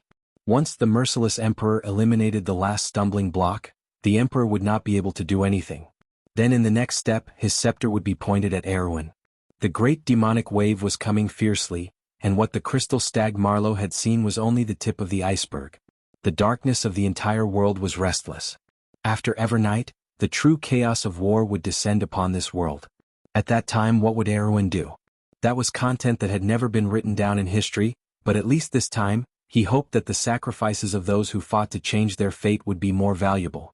If history forgot those nameless heroes, then he would change history. He suddenly understood that this was his mission.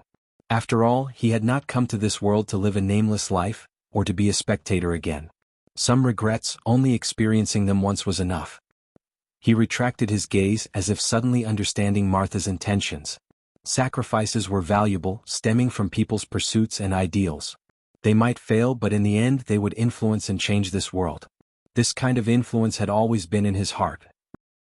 King Eric only wanted to change the arrogance of the nobles, but what he wanted to change was history. Brando smiled slightly at Freya. "You will understand. Go and wake the others up, we are ready to go."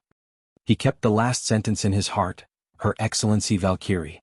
Freya looked at him suspiciously. She was about to turn and leave, but suddenly seemed to realize something. She turned around and glanced at Brando. "Brando? Can I keep up with you?" Brando glanced at the experience crystal he had left in the ring of portability and nodded at her. "Those with faith will not fall behind." Freya was slightly taken aback, but she quickly nodded her head firmly. She suddenly remembered her ideals, which were like the wildflowers blooming in the countryside of Buchi, ordinary but tenacious, and even the wildfires of summer could not burn them out. Those flowers bloomed in the mountains of Yusong, leaving a deep impression. The girl's wish was equally simple. She wanted to protect everyone so that those memories that stayed in peace and beauty would no longer be invaded by the flames of war. Brando saw the girl from the countryside of Buchi turn and leave. He looked back and saw Lorena and Faraz standing to the side, the female knight looking at him with great appreciation. "Mr. Brendel, a person with faith will never fall behind. Is what you said true?" Her eyes sparkled as she asked in a loud voice. "If you insist, how can you back down?" Brando asked casually. "But reality is not perfect. That's why some people are called heroes." "You are quite a hero, Mr. Brando." Brando's words were so straightforward that the female knight was a little surprised. "If this is a beautiful definition, why don't you pursue it?" "I see," Lorena frowned slightly. "But I want to be the Demon King more," Brando continued to answer. The female knight was slightly stunned and looked at him. "Because sometimes you have to be the enemy of the whole world." Lorena took a deep breath and nodded at him with some admiration. "I hope you can persevere, Count." Then she seemed to whisper back to herself, "I hope I can too." The news of Brando's elemental activation finally spread like wildfire in the convoy. Before that, Brando's swordsmanship had been considered by many to be at the level of a sword saint, but it wasn't until now that he could be considered a genuine sword saint. Since the last Darius went into seclusion, Erwin finally had a second sword saint in the last 100 years. A young sword saint. Brando's prestige in the convoy, especially among the guards, seemed to have reached its peak for a while. Brendel had jokingly mentioned his title before, just like Garlock the Wanderer and Nicholas the Blazing Flame. A sword saint who had elemental activation was already qualified to be honored by the world. But Maynard simply reminded him that, in fact, after the Battle of Ampere Seal, he had a well-known name. Wolfherder Brando.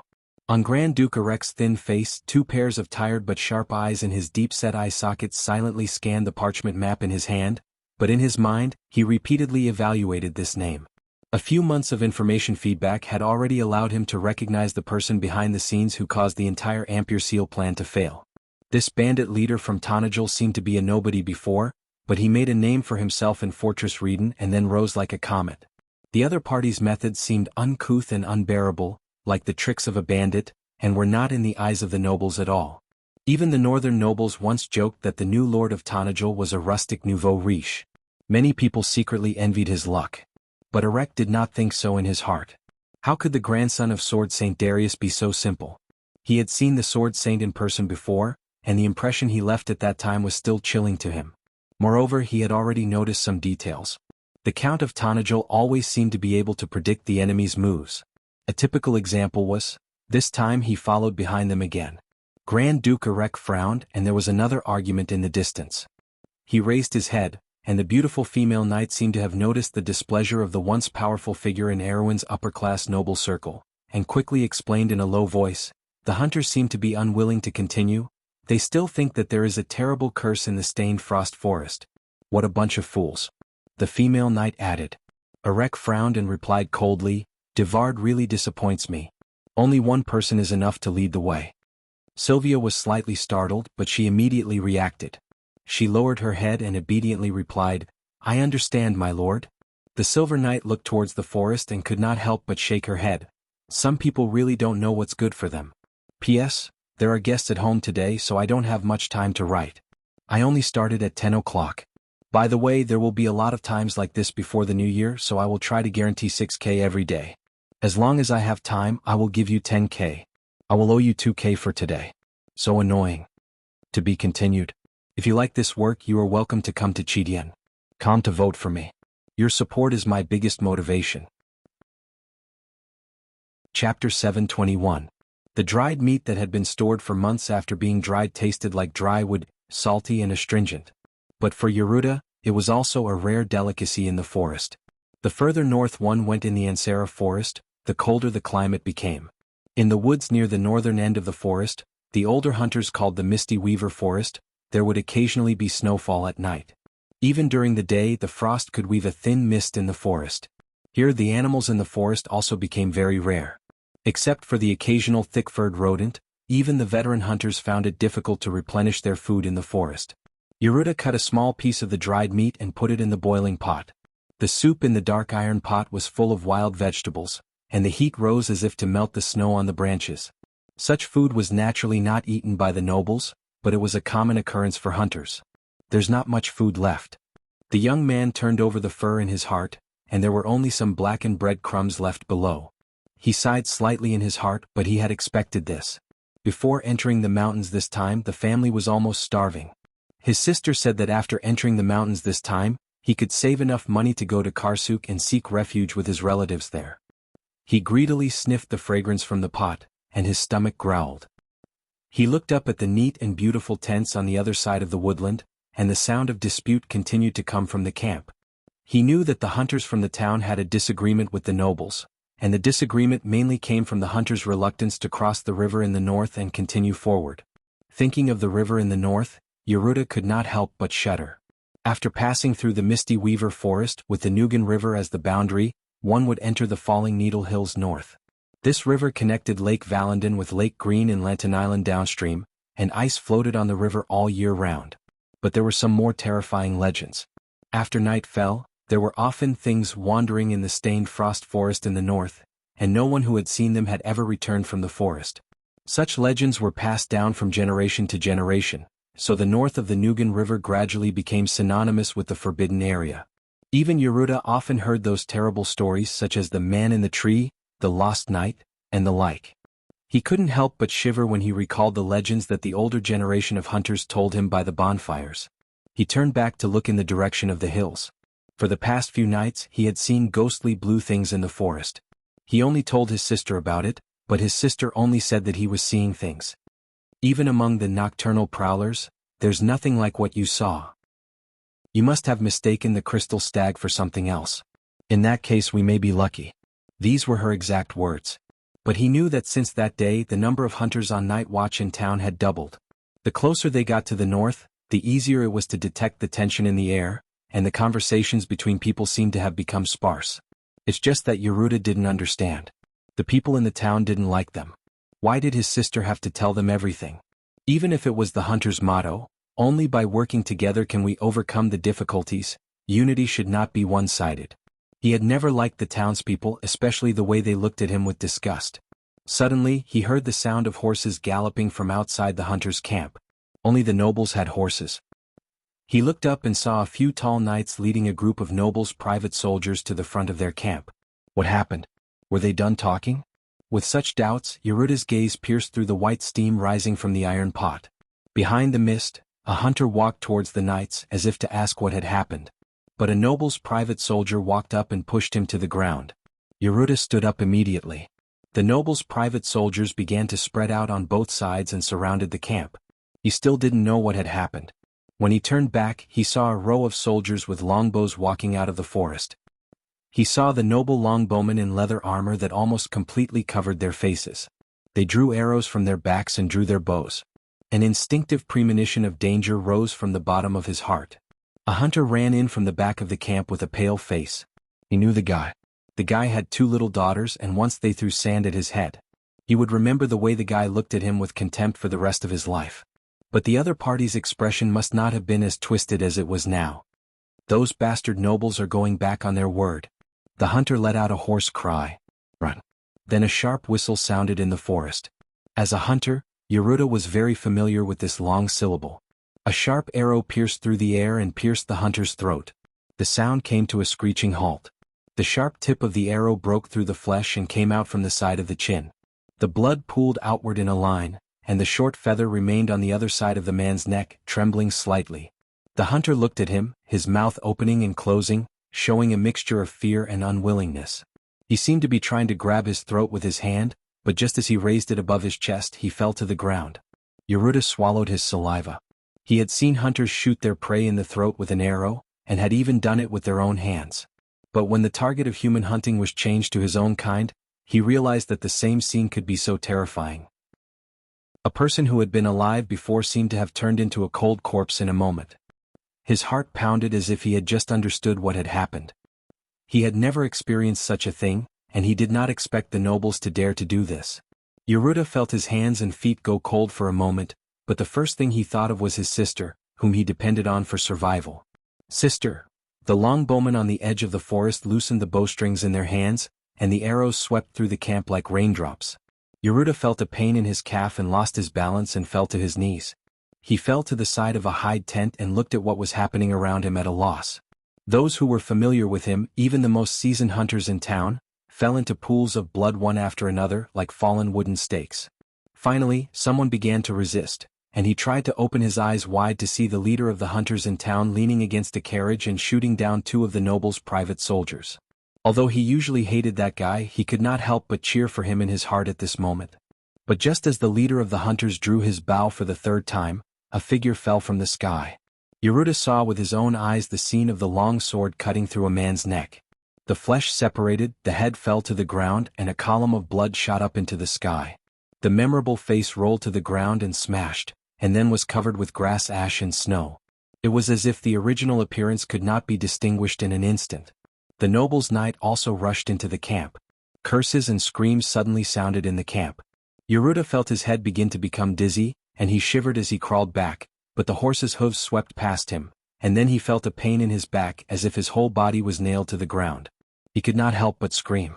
There was a shrill laughter behind him, and he knew it was the noble's private soldiers. The knight pulled out his spear, and Yeruta immediately felt the strength in his body drain away, and his body became light. He gasped for breath and used the last of his strength to look in the direction of the noble's camp. He saw those distorted smiling faces with indifference, cruelty, or a look of schadenfreude. In the direction of the camp, there was also a shrill scream coming from afar. Sister! Sister! His vision seemed to begin to blur, and in the midst of the shadows, he saw a blue figure in the distance turning away. It had been nearly 5 days since they entered the Ansara forest. Brando stood at the top of the hill and looked at the forest that had become gray. In the distance, the Nugan River was like a slender belt of light looming in the forest. This area was called the Dead Land in the game, because there were neither animals nor monsters in the forest. It could be said that there were no living things in the forest except for these cedars covered in snow. The reason for this situation was mostly because of the stained frost forest. Because of special reasons, the monsters were restrained in the forest maze, and the creatures were unwilling to get close to this strange land. Naturally, such a scene was formed in the periphery of the stained frost forest. Brando stared at the other side of the Nugan River. Across the not-so-wide riverside woodland was the stained frost forest dungeon group. Across that forest is Milo's final breath, he thought to himself. In the game, Milo's final breath, the Fall of the Gods, Forest of Tears, and Wolf Blood Forest, 4 peripheral dungeons surrounded the central maze. Only by passing through any of these 4 peripheral dungeons could one reach the ring-shaped glacier. The ring-shaped glacier was actually a player's abbreviation. Its full name in the Amber Sword was Milo's River of Despair. Legend had it that when the giant god Milos fell to the ground, the collapsed magic impacted the ground and formed this strange geography. The young dragon entrenched in the falling Needle Hills in the game lived in this area. He shook his head and felt that he was thinking too far ahead. This forest was from the direction of Vero Valendon. The first challenge was the Forest of Tears, but this was the most difficult of the 4 dungeons. In theory, entering from the north of the Wolf Blood Forest was the easiest, but he didn't have that much time to take a detour, so Milo's final breath, which was second only to the Wolf Blood Forest in difficulty among the 4 dungeons, was the best choice. Besides, Erek seemed to have chosen this path as well. But even the easier area of the 4 dungeons wasn't so easy to deal with. The comfortable pace of progress in the Ansara Forest before would probably be difficult to maintain here. Brando couldn't help but think so as he looked at the team moving down the hillside.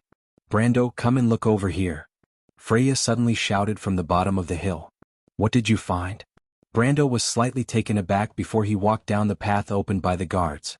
As always, Scarlet silently accompanied him. The 2 of them came to the bottom of the hill at a moderate pace before they saw that a large crowd had gathered where the convoy was. He even saw Lorena and her husband squeezed into the crowd. Brando immediately thought of what had happened. He parted the crowd and frowned slightly. "Another corpse. To be continued.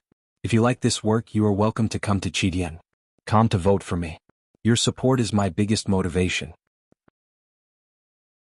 Chapter 722. The corpse lying in the snow was almost frozen into a popsicle, but one could still vaguely make out what it looked like when it was alive. It was about 40 or 50 years old, in the prime of his life. His facial features were still decent, and one could vaguely tell that he was a local. He was wearing thick fur and holding a short bow in his hand. At first glance, one could tell that he was a hunter from the area around Lantern Island.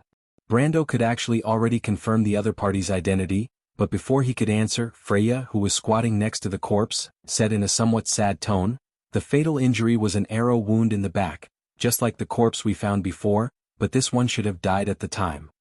The wound on the corpse we found before should have also been inflicted around here, but the hunter's injury was relatively light. After he escaped from here, he was attacked by frost demons and finally died." Lorena looked at the corpse in the snow and said with some indignation, "You nobles of Erewhon are really too much.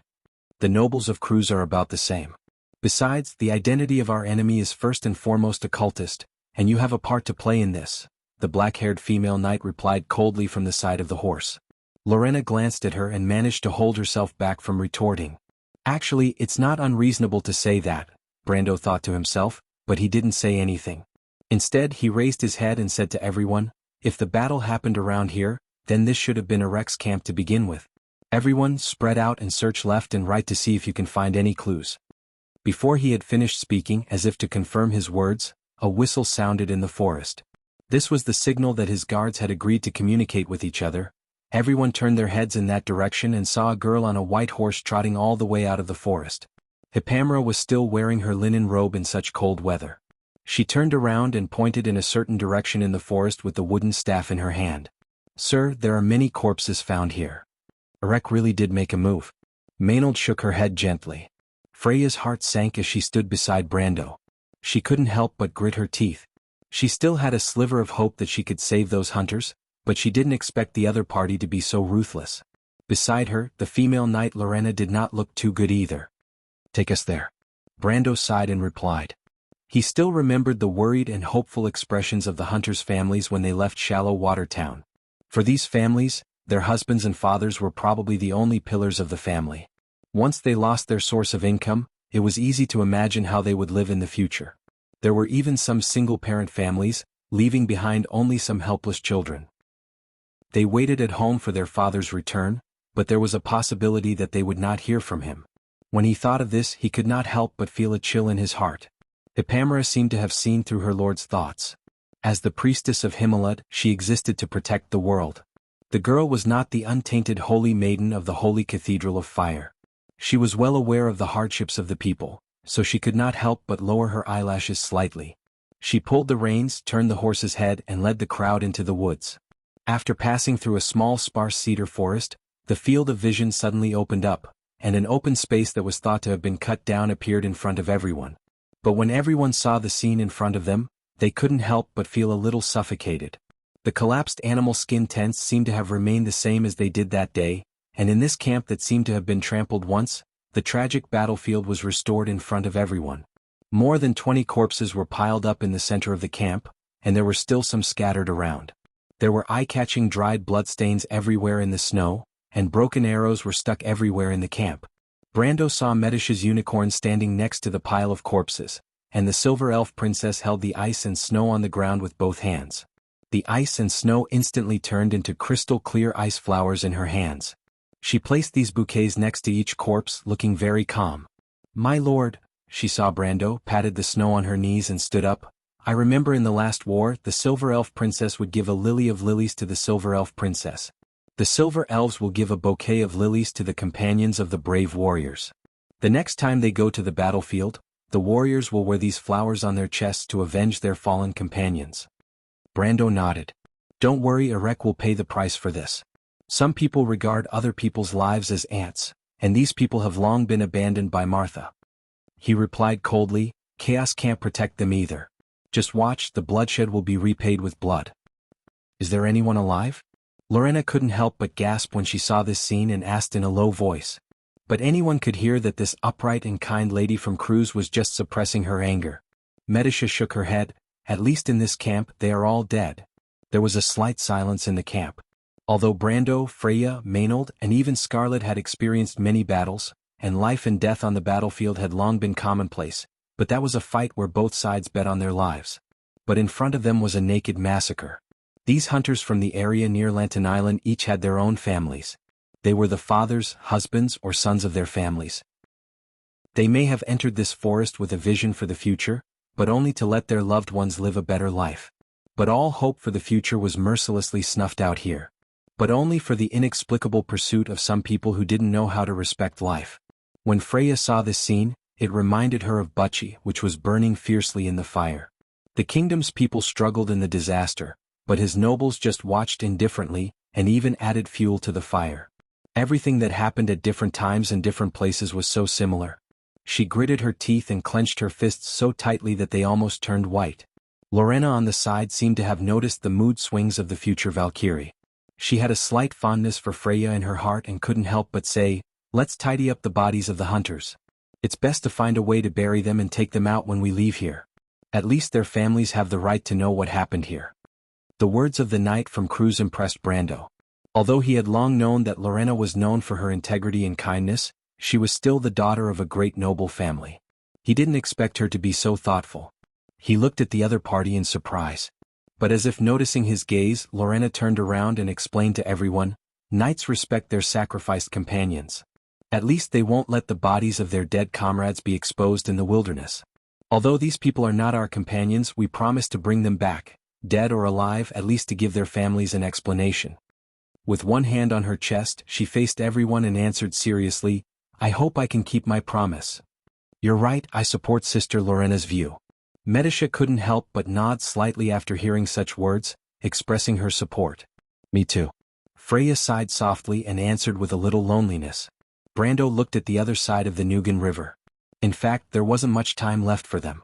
Her Highness was heading to Fort Valendin, and Eek and Makarov had obviously arrived first. And in the south, Count Randner and the Bloodstaff's army were converging. From persuading Duke Vero to form an alliance to ambush Count Randner like in history, there was only a month left for him. In other words, he could stay in the forest for at most 2 weeks. The scorching summer sun, which had become very warm in the stained frost forest, had moved over the middle line above his head. If he delayed any longer, he might have to spend the night here. He looked at Maynard beside him. The female knight neither agreed nor disagreed. But he had gradually become familiar with her personality these days, and he knew that this was actually a tacit agreement. Brando finally nodded. Fortunately, everyone present understood that they were pressed for time. Brando nodded and began to clean up the battlefield. With enough manpower, it wasn't difficult to dig some holes in the snow to bury the bodies. And because it was expected that the bodies of these hunters would be found and taken away sooner or later, under Lorena's command, the guards only dug a few convenient holes, covered them with snow and made conspicuous marks. Others, such as Medisha and Freya, were looking for possible survivors further away. Although Brando didn't think the possibility was too high, he could see from the arrow wounds that Erek had brought with him this time were all veterans who had followed him for many years. It was unlikely that they would make such a low-level mistake. But just as Brando was thinking this, the Shire's voice suddenly sounded in his mind. "My lord, guess what I found?" "What?" Brando was startled and then asked. "A woman." The Shire, although the weather here is still relatively cold, it's summer now and spring has been long gone. Brando froze for a moment, and then replied somewhat angrily. No, you've got me wrong. My lord, I found a living woman." The Shire hurriedly cried out his innocence. Peya was found in the Nuga River. The Shire happened to see her washed down from upstream with drifting ice and hung on a branch probing into the middle of the river. In this weather, the temperature of the river was close to zero. When the Shire found the woman, she was almost drenched, soaked in the cold river water, and there was a long knife wound on her back. The knife wound seemed to be due to excessive blood loss, and the rolled flesh was soaked white. Originally, in such a state, the young wizard's first judgment was that the woman was dead, but the facts played a joke on him. When he fished her out of the middle of the river with a spell, he found that she still had a heartbeat. And then, Peya already knew what happened after that. But for the girl herself, she could not remember what happened before she jumped into the river. She only remembered that day when the nobles turned hostile, and the oldest hunter in the team was directly pierced by the middle-aged swordsman with a sword. Then there was the melee, the flash of swords. It was a terrible scene that only happened in a nightmare. The most powerful hunter in the team, who was said to have served as a swordsmanship instructor in the army in the Manawir area, and a leader with silver strength, was not a match for the middle-aged swordsman. She would never forget that scene in her dreams. The noble knight surrounded them with a grin, and then the familiar screams came one after another. She remembered a knight trying to hold her down and hold her hands behind her back. She remembered the other party's vulgar scolding and touching her unruly with his hands. If it hadn't been for the ring, she really didn't know what terrible things would have happened after that. What happened after that seemed to be running away, but the wound on her back hurt so much and her body became weaker and weaker. But she was more and more worried about her brother. The pursuers were getting closer and closer, and then there was darkness. "Can't die, Yeruda." It was like a long nightmare, and every face in the nightmare was distorted. The townspeople who had hated the siblings had faces full of blood. Then there was the face of the grinning knight. Finally, she saw her brother stabbed by a spear and nailed to the snow, and the dark red blood spread out from under him like countless tiny red snakes. No dash.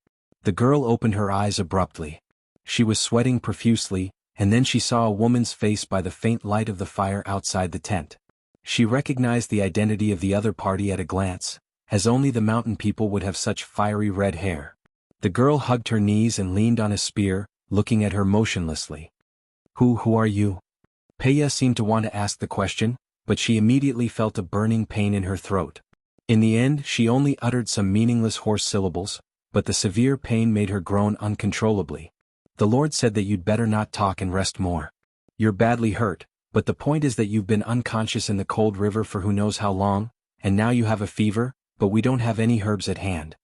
Scarlet rarely spoke in front of strangers since she left the Grey Wolves mercenaries, but when she did, it was as if she was reciting a boring report, and she finished it all in one breath.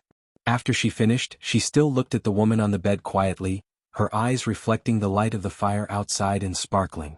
Peya was slightly startled, but she felt the other party's kindness. She lay back down, her heart in a mess, but finally quieted down a little. She frowned slightly as if trying to remember what had happened. "P.S. Today 7K. Again, I've been a little busy recently and I can only make up for yesterday's loss bit by bit, so I'll make up for 1K today. I'll try to ensure a daily average of 6K by the 20th. To be continued. If you like this work, you're welcome to come to Chidien.com to vote for me. Your support is my biggest motivation." Chapter 723. The legend of the green people in the forest has a long history. The mountain people of Manowar and Lantern Island call them the people of the trees. Some people say that they are the descendants of the Myurnas. After the War of the Holy Saints, there were indeed some Myurnas who took the route we took today and hid in the stained frost forest. They crossed the Falling Needle Mountains and went to sea from the area of the Silver Pine Coast. They went north and disappeared. No one knows where they went in the end, but some people say that the Myrnas in the forest were divided into two. The leader of the team was unwilling to give up secular power and coaxed a group of people to stay. The result of these descendants is conceivable. The group of people who stayed became the green people later, but they have been assimilated by the forest. Their cheeks are like the texture of wood, their dull eyes are sunken in, and their bodies are covered with roots. They have been wandering in the forest, day after day, regretting the decision they made. The dark magic turned this regret into resentment. They are like ghosts without hearts, lost in the forest, killing all the creatures they meet. Most of these Myrnas who stayed are nobles among the Myrnas. They are good at using language to confuse people, especially when this language contains the magic of the forest. Many people who have seen them never return. The flames calcined the branches in the bonfire. The small branches turned golden red in the fire, and sparks burst out from time to time. Brendel's voice was sometimes high and sometimes low, telling the legend of the man in the tree that was widely spread in Manowar's area, but most of the locals only knew this legend and could not tell the origin of the story in such detail as he did, so everyone in the firelight could hear it in a trance. Only the little prince curled up in the corner, shivering as he listened. He wanted to go away and not listen, but he could not resist his curiosity. What about the Myrnas who left? Medisha was a little curious. She put a dead branch into the bonfire, and the bright light of the fire made her face look much rosier. Brando picked up the grilled fish from the bonfire and threw it to Haruz. The little prince was stunned and instinctively reached out to catch it. It was so hot that he threw the grilled fish away. Only then did he react. He hurriedly grabbed the wooden skewer and picked it up. However, he stared at the mud and snow on the grilled fish, not knowing what to do. Brando sighed and shook his head. He handed the other grilled fish to Maynold beside him, and Maynold understood tacitly. She reached out and took the grilled fish from the little prince's hand, then gave him the grilled fish she had just received. "Thank you," Haruz whispered, his face as red as an apple. "Your Highness, if you want to take responsibility, you must first learn how to overcome your fear." Maynold reminded him, "There are all kinds of legends in this world, but your Highness has long passed the age of believing in bedtime stories." "I'm not afraid." Haruz stared at the grilled fish in his hand, feeling a little wronged. "Because my sister said that Lady Martha will protect every one of her people?" Lorena couldn't help but chuckle when she heard this reason to comfort herself. "Your Highness, you're so cute," she replied with some amusement. Brando shook his head. He really couldn't expect more from this prince. At least he had become more independent these days. Before this, he didn't dare to speak his mind in front of so many people. This was at least an improvement. So he continued to answer Medisha's question. Those Myrnas crossed the Falling Needle Mountains. Some people saw them go out to sea from the area of today's Silver Pine Coast, but it was too long ago. However, the souls of the dead Myrna's ancestors still wander in the ancient gorge north of the Falling Needle Mountains. Pieces of sunken ships are often salvaged from the seabed in that area. "What about the lost night?" "I've heard similar legends," Lorena said. These days, Brando had told them a lot of legends about the forest every day. In her opinion, there seemed to be nothing that the Count of Tanajul didn't know. A knight who lost his mind? That's another story. Brando was about to speak when he was interrupted by a sorrowful wail from the forest in the distance. The sound was undulating under the silver moon and under the forest, similar to a wolf's howl. But Brando could tell that it was a human voice, a woman's voice. The young prince trembled in fear, and everyone turned their heads in that direction at the same time. The sound came from the south of the camp, in the direction of the hunter's original camp. With a crash, a person suddenly rushed out of the bushes. It was Scarlet with a long spear on her back. She looked at Brando, somewhat at a loss, but the latter had already understood. "What happened?" "She ran out," the mountain girl replied in a low voice. "Ran out?" Brando was slightly startled. "You didn't stop her?" "But she said she was going to find her brother." "Her brother? Her brother was among those hunters?" Scarlet shook her head slightly, indicating that she didn't know. The second time Brando saw the female hunter was in the hunter's camp during the day. She was kneeling in the snow and sobbing softly. The girl had thick, dark brown hair that fell over her shoulders, slightly curly, and was very beautiful. She was wearing a thick hunter's coat, but the longbow and quiver hanging from her belt were long gone when she was found. The exposed skin on her hands and neck was a little tanned, a little like Sue's skin. She looked at most 16 or 17 years old, but she was much more mature than Maynold and even Freya. The female hunter was lying on the edge of the hole dug in the snow, her hands clutching the frozen ground tightly. She was whimpering like a beast, and her whimpers gradually turned into low whines. Freya, who was beside Brando, couldn't bear to see her like this. She walked over to help her up, but Brando was one step ahead of her. He looked at the hunter's body in the hole and asked, "Is her brother in there?" Maynard, who was beside him, shook her head slightly. She identified the bodies that were buried earlier. Her brother's body wasn't among them. We've also searched the surrounding forest and found no trace of him. That means her brother is still alive? Not necessarily. It's also possible that the body was taken away by the beasts in the forest. Or maybe it was like the corpse we found before and escaped to a farther place to die. The female knight wasn't optimistic.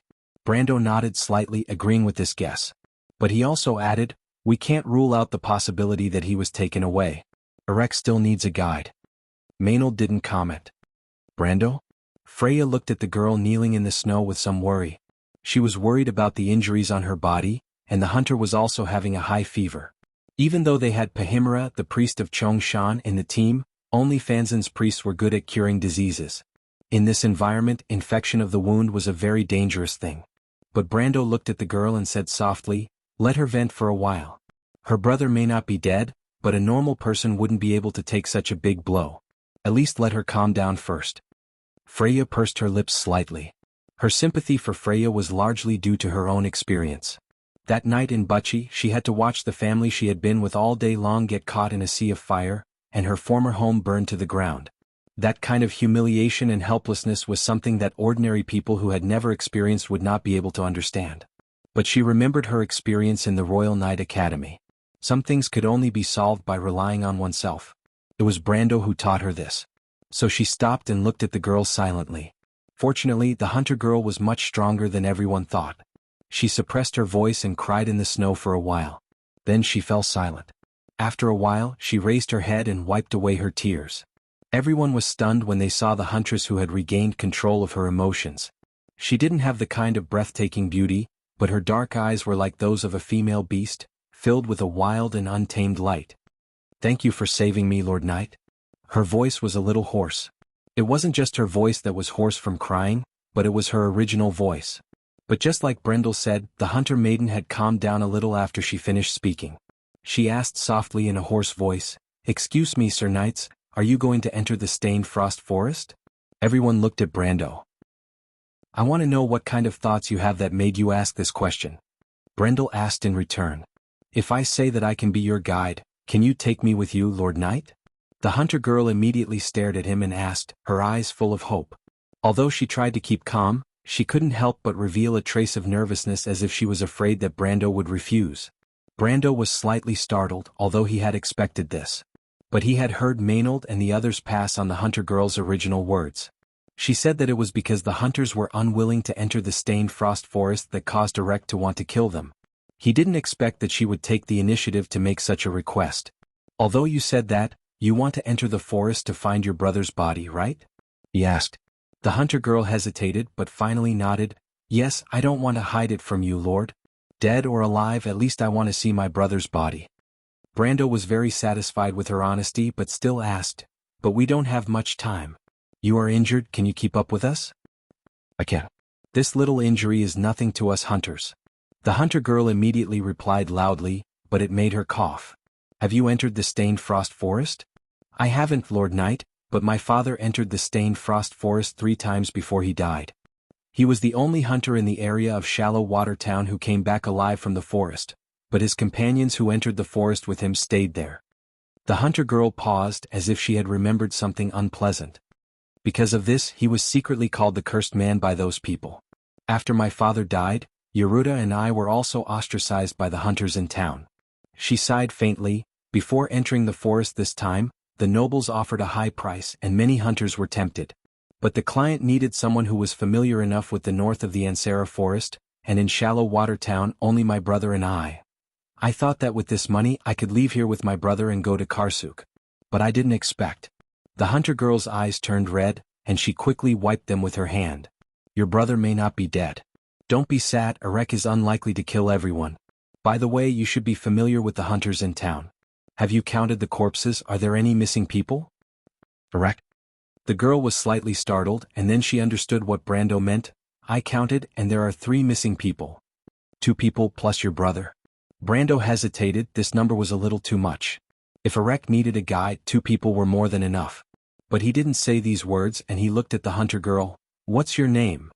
My name is Peya, my lord. My father's name is Taik, and he's a famous hunter in Shallow Water Town. My brother's name is Yeruda, and he's only 15 years old. The hunter girl immediately introduced herself humbly. But Brando didn't care about her self-introduction, and he asked seriously, have you thought about it, Peya? You're with us, and even if you might meet your brother, I may not allow you to move freely at that time. In the eyes of the others, Brando seemed to be a different person at this moment, but they didn't know that this was Brando's habit as a captain. The Stained Frost Forest was not an entry-level instance in the game, and players could start over in the game, but they didn't have another chance here, so he would never allow an unstable factor in the team. Remember, you're joining our team as a guide, not for us to take you to save your brother. Peya showed a struggling look, but Brando's words made her feel a little relieved. At least if it was just to trick her into being a guide, there was no need for her to make such a promise. Finally she nodded, raised her hand and swore, I know, my lord knight. I swear on my dead father's honor that I will keep my promise at this moment. Brando nodded. Freya on the side seemed relieved, and hurried over to help the hunter girl up from the snow. Brando turned around, he didn't need a guide, but he didn't want to hurt Freya's heart. Moreover, if he left the huntress alone, his conscience might not be able to live with it. To be continued. If you like this work, you're welcome to come to Chidien. Come to vote for me. Your support is my biggest motivation. Chapter 724. Although he kept saying that time was tight, Brando's team ended up wasting another day on the banks of the Nugan River. Fortunately, the huntress Peya's physical fitness was excellent, and the fever quickly subsided, and the recovery of her wounds was amazingly fast. Brando didn't know if this was a hunter's special talent, but on the morning of the 3rd day, the team had to set off at his request anyway. He summoned a black wolf as a mount for the huntress who had just recovered from a serious illness. As for the others, they had to get off the ground and walk. The carriages and horses were left in the temporary camp on the banks of the Nugan River, because the rest of the journey was no longer suitable for these things to join. After a day in the forest, the coniferous forest quickly became dense, and the layers of snow on the branches sometimes even blocked the sun, making the ground in the forest gloomy and cold. The team creaked forward on the snow and broken dead branches, and soon some steeple-shaped white rocks appeared between the woodlands, and then a light blue curtain of light was reflected in everyone's vision. It was like a thin wall of light. This translucent wall of light towered into the clouds, enveloping the entire forest, and connected with a white stone steeple not far away. Everyone couldn't help but stop and watch this spectacle.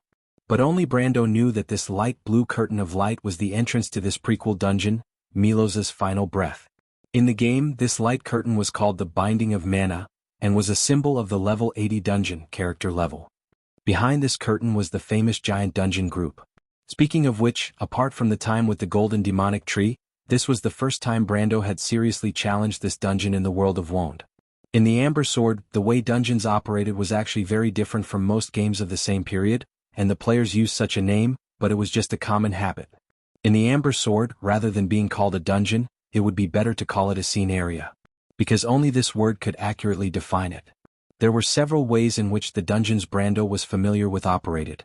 The first was a one-time quest dungeon, and only the players who challenged it first had the chance to get the quest. For example, the Forbidden Orchard of the Golden Demonic Tree was such a model. Although the latecomers could repeatedly kill the boss through the fragments of time, they were destined to have no fate with the plot. The second was a typical scene area with the giant dungeon group they were facing now. The operation of such a giant dungeon group was very classic, and it could be said to have created a precedent in the gaming world at the time.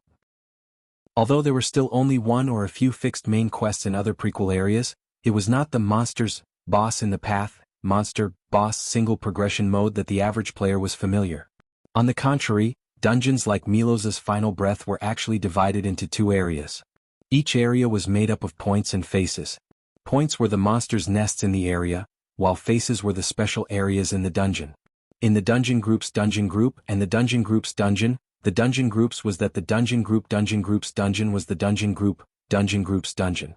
In this way, as long as the main plot of the Stained Frost Labyrinth was not activated, the players would have to face a completely real area every time they entered the prequel dungeon. What difficulties they would encounter in this area depended entirely on the system's calculations and the changes their behavior brought to the area. This kind of game mode could be said to have started an era, and it was the real reason why the Amber Sword beat other games. A world that was infinitely close to the real world. In fact, since the first version of level 70, every dungeon that appeared in the game used a similar concept, and the Amber Sword began to reach its peak from then on. Brando himself was naturally impressed by this epic-making dungeon. Fortunately, although the dungeon group's existence was constantly changing, at least there were still traces to follow. Especially before entering for the first time, the monster's nest would not disappear into thin air, and the dungeon's terrain would not change much. There were some small secrets that only he knew that could help him a lot. Because of this, he could be confident. The only variable was probably Eric's men who entered the dungeon first. Brando looked back and saw that most of the people who followed him were stunned. The mana binding was indeed spectacular. It was said that most of the reasons for generating such a light curtain came from ancient seals, which was the same principle as the accuracy of time. The magic wall outside the stained frost forest was, according to legend, a self-seal laid down by the god of giants at the last moment to protect his remains and the divine fire. But over thousands of years, it had long been eroded by the dark magic and riddled with holes. Mr. Brando, what the hell is that? Faraz looked up at the light curtain that reached into the sky and couldn't help but sigh. It looks like a magic barrier, Lorena murmured. It doesn't look like it is. Charles also raised his head and clicked his tongue in amazement. This must be a creation from ancient times. After the War of the Saints, there hasn't been such spectacular magic again. But Brando didn't answer after listening to them, and instead glanced back at Peya sitting on the black wolf's back. The hunter girl was in better spirits this day, but her voice was still a little weak. Father's notes mentioned this curtain wall, but it should be harmless. They also passed through the light wall at the time, but be careful, the forest behind is the real dangerous area. What's behind it? Father mentioned that the forest is immersed in the night all day, and there are some glowing pale people under the night who will lurk in the trunks and attack travelers who pass through it. My father said they are the ghosts of those lost, searching all day for victims who can replace them, Peya replied in a small voice. Almost all right, Brando was a little surprised. It seemed that the hunter girl's father had really entered that forest. The first area of Milo's final breath was the night forest. Just as she had described, there was only night in the forest and no day. There were all kinds of dangers lurking under the night sky. But this was the easiest area in this pre-dungeon. There was no specific plot in this area, and there were many monster lairs and some special random events. What they encountered was all up to the player's luck. He was familiar with the forest, from the guide. But Peya's father's notes could help him understand the forest from another perspective, and Brando suddenly realized that his decision seemed to have paid off again. Can we find them? The little prince seemed to have a natural lack of resistance to these mysterious things, and he gripped his sword tightly and asked with a pale face. I have a gem that can detect the undead ahead of time. The occult gem. Lorena seemed to know quite a bit about magic items and immediately realized what Haruz was talking about. Your Highness, it would be great if you had that thing. Spirits and ghosts are unpredictable and dangerous, and the occult gem can make it impossible for them to hide. My opinion is the opposite, you'd better put that thing away. Brando interrupted their conversation and he turned back to Peya and said, what your father saw was not a ghost, although it looked like one. It was a demonic spirit, very sensitive to magic items and used to killing travelers who carried them and robbing them of their equipment. Demonic spirit? Faraz was a little puzzled. It's a very cruel monster. You've heard of the wizards who went crazy in pursuit of the mysteries of magic. Some turned to studying how to control dark magic, but most of them failed. The surging dark magic would tear their bodies apart in an instant, but their purest souls would survive and merge with the magic they loved most in life. Of course, at this point, these wizards could no longer be called human, and all that was left in their minds was their addiction to magic. Other than that, they were like beasts. Brando explained calmly. His words sent a chill down the spines of most of the people present. Only the Shire nodded. What the Lord is saying is not the bedtime stories you've heard, and I can testify to that. There are indeed many such people in the history of wizards, but why are there so many demonic spirits here? How strange. It's simple, you'll understand when you enter. Brando replied. In fact, the group had already approached the light curtain at this moment, and it was only when they got closer that they could see the true face of the light wall. It looked like a flowing wall of water, and the water elements were confined to a thin layer of surface, flowing with light. As everyone approached it, The smooth surface reflected their grotesque image of being stretched. Brando reached out and touched the light wall. This was to gain the approval of the mana binding. A seal was a seal, after all, and only the people of order could pass through it safely and without worry, while those monsters would be bound inside forever. The ripples on the light curtain flickered, and then the ripples retreated to both sides. This scene was exactly the same as what Brando had seen in his previous life. Soon, a hollow area about 2 people high and 5 people wide appeared on the blue light wall. The hollow area revealed a corner of the forest of night behind it. Brando narrowed his eyes and looked inside. The dark forest was exactly the same as what he had seen in the guide. However, even though it was a pitch-black forest, there were still specks of light floating in the air. But it wasn't anything good, because Brendel knew that most of the living creatures in this forest didn't have good intentions. He took a step inside, one step into the forest that was always shrouded in the silence of the night, then he turned around and said to the people outside, "Come in. Please come in. Welcome to the Evernight Forest. P.S. Today's episode is here 2K per 7K again. Damn, your strong baboons are so tired that they want to roll on the ground and ask for support." To be continued. If you like this work, you are welcome to come to Jianghu to vote for me. Your support is my biggest motivation. Chapter 725. After the group entered the forest, the blue light curtain slowly closed behind them, as if it had a life of its own. They soon found that the inside and outside of the light curtain were 2 completely different worlds. It was still afternoon outside, but it was already dusk inside the light curtain. There seemed to be a blue curtain hanging in the sky, and there were a few stars hanging in the distance like the scenery after dusk. And 100 steps away the woodland was gloomy. The huge contrast made everyone vigilant. Maynard and Freya gently pulled out their long swords and looked around. There seemed to be some kind of uneasiness lurking in the air, sending chills down their spines. Brando looked at the strange shadows in the woodland. They were already in a valley, and the hills in the distance were immersed in the night. In the north, the sky was dark purple like the silent night. This hill was called the Twilight Hill in the Amber Sword, and in his memory, it should be the southwest corner of Milo's breath. At the entrance of this area, there should be a lair of dusk hounds, an ancient subspecies of canine devil beast. It had long been extinct in Wonde, but there were still a few in some black forests. "My lord, as you said, which direction should we go now?" Lorena asked, interrupting his thoughts. The guide mentioned that there should be a path leading to the atrium here. Brando silently recalled the text on the guide. The Twilight Hill is the best entrance to Milo's breath. The lair guarding the gate is a devil beast called Dusk Hound. The passage through the Dusk Hound's lair extends north to the atrium.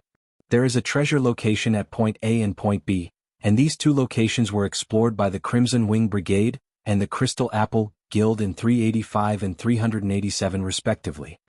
If this was the first time this dungeon had been explored, then the treasure location mentioned in the guide might still exist. His gaze searched the forest for a moment, and he suddenly realized that this endless valley was actually a passageway. Brando's gaze extended forward, and the dark green hills on both sides meandered to the north, which was also consistent with the description in the guide. After confirming this, Brando had a plan. "Let's move along this valley. Be careful of the demonic spirits on the way. Try not to use magic or activate magic tools. Use open flames for illumination. Use of illuminating crystals is prohibited." Although demonic spirits were not difficult creatures to deal with, once the battle started, the dissipation of mana would attract more demonic spirits. Some players once said that the demonic spirit was the alarm in the Milo's Breath dungeon, and it wasn't baseless. "Do you understand?" "Understood." Everyone nodded. Brando was somewhat satisfied, although his understanding of this dungeon was only limited to the guide. But he knew that in an unknown environment, people were always willing to believe people who seemed to have a card up their sleeve. As the most experienced person in the team, he naturally had to take up this responsibility. He continued to order, "Scarlet, Medisha, you 2 lead the way. Ms. Lorena, please bring up the rear." "Yes, my lord." Medisha nodded on behalf of Scarlet. "No problem." Lorena also raised her sheathed sword and placed it on her chest. This was a crew's knight's salute. It meant that she was willing to accept orders. Since no one had any objections, the team was quickly divided. Scarlet and Medisha walked at the front as the eyes of the team. Both of them held spears as they walked through the dense coniferous forest. They soon noticed that as the team went deeper, the sky through the gaps between the layers of branches was getting darker and darker. From the light red of the evening at the beginning, it became light blue and then dark blue. Gradually, it was full of stars and became a scene of silence. It was as if they had only walked in the forest for 10 minutes, and the sky had turned from evening to late night. In fact, this was the characteristic of the Dusk Hill. This was the transition area of the Evernight Forest. It was not until they went deep into this area that they truly entered the heart of the forest.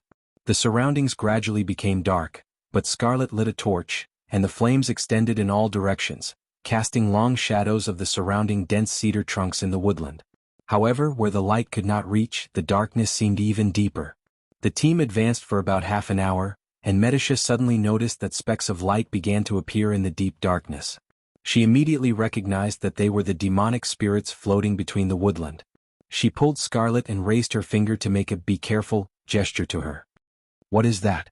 Scarlet also noticed the specks of light in the forest and asked in a low voice. "It might be demonic spirits." "So many?" Scarlet was shocked. In her opinion, there were indeed too many of them. There were at least 100 of them. She looked at the floating spirits and seemed a little nervous for a moment.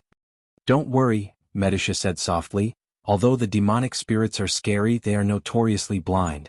As long as they don't use magic, light is invisible to them. As long as we pay attention, there shouldn't be a problem." Scarlet nodded doubtfully. In fact, Brando wanted to use Medisha as the team's informant because of her rich combat experience and the innate sensitivity of an elf. Brando arranged for Scarlet to be his partner to protect the former. After he became an official planeswalker, Medisha's level and the Shire's level were downgraded together. Although they could level up through gaining experience like him, it had been less than a month since Brando arranged for Scarlet to be his partner. Because planeswalker creatures had the flaw of not being able to be resurrected, Brando had to be careful. Scarlet looked in that direction again, and when she turned back, there was some doubt in her eyes as if to say, "What do we do now, Medisha?" The Silver Elf Princess understood and whispered, "Scarlet, see if you can go around the left and right sides." Scarlet was slightly startled and looked at her suspiciously. In theory, although Medisha's strength was a level lower than hers, it was not to the extent that she could not see clearly from such a distance. But as if sensing the Highlander's suspicion, Medisha hurriedly explained, "This place seems to have some kind of restriction on us heroic spirits." After saying that, she blushed a little. If not for the fact that her level was downgraded too hard to explain, she was really not good at lying. But to be honest, even now she did not understand what this level was and why it was related to her strength. Fortunately, under the light of the fire, Scarlet did not see the slightest blush. She nodded and turned back, but her eyes swept across the valley, and found that the demonic spirits in the forest seemed to have blocked all the paths ahead. After looking carefully for a while, she shook her head slightly. "Can't I?" Medisha pondered for a moment and immediately opened the telepathic link, and sent a message to Brando behind her. Not long after, the bushes behind the two girls rustled, and Brando and the others came out from there. Medisha, Scarlet. After getting the news from Medisha, Brando roughly guessed what was going on. He walked out of the forest behind the bushes, looked up and saw the specks of light in the darkness. The Evernight Forest was a huge area, and the distribution of monsters in this area was very random, but after the player's exploration they had found many patterns. Before this, the path that he had pointed out for Medisha and Scarlet was actually a very remote path, and according to the guide, it could avoid most unnecessary battles. Since they had wasted a lot of time in the Ansara Forest, Brando had to choose this path. But this path was not without worries, and there were also two monster nodes that could not be bypassed in the path they had to pass through. One of them was a place called the Demonic Pool, and the other was the last pass before the atrium, where they had to face the Dusk Hounds and the Hicks.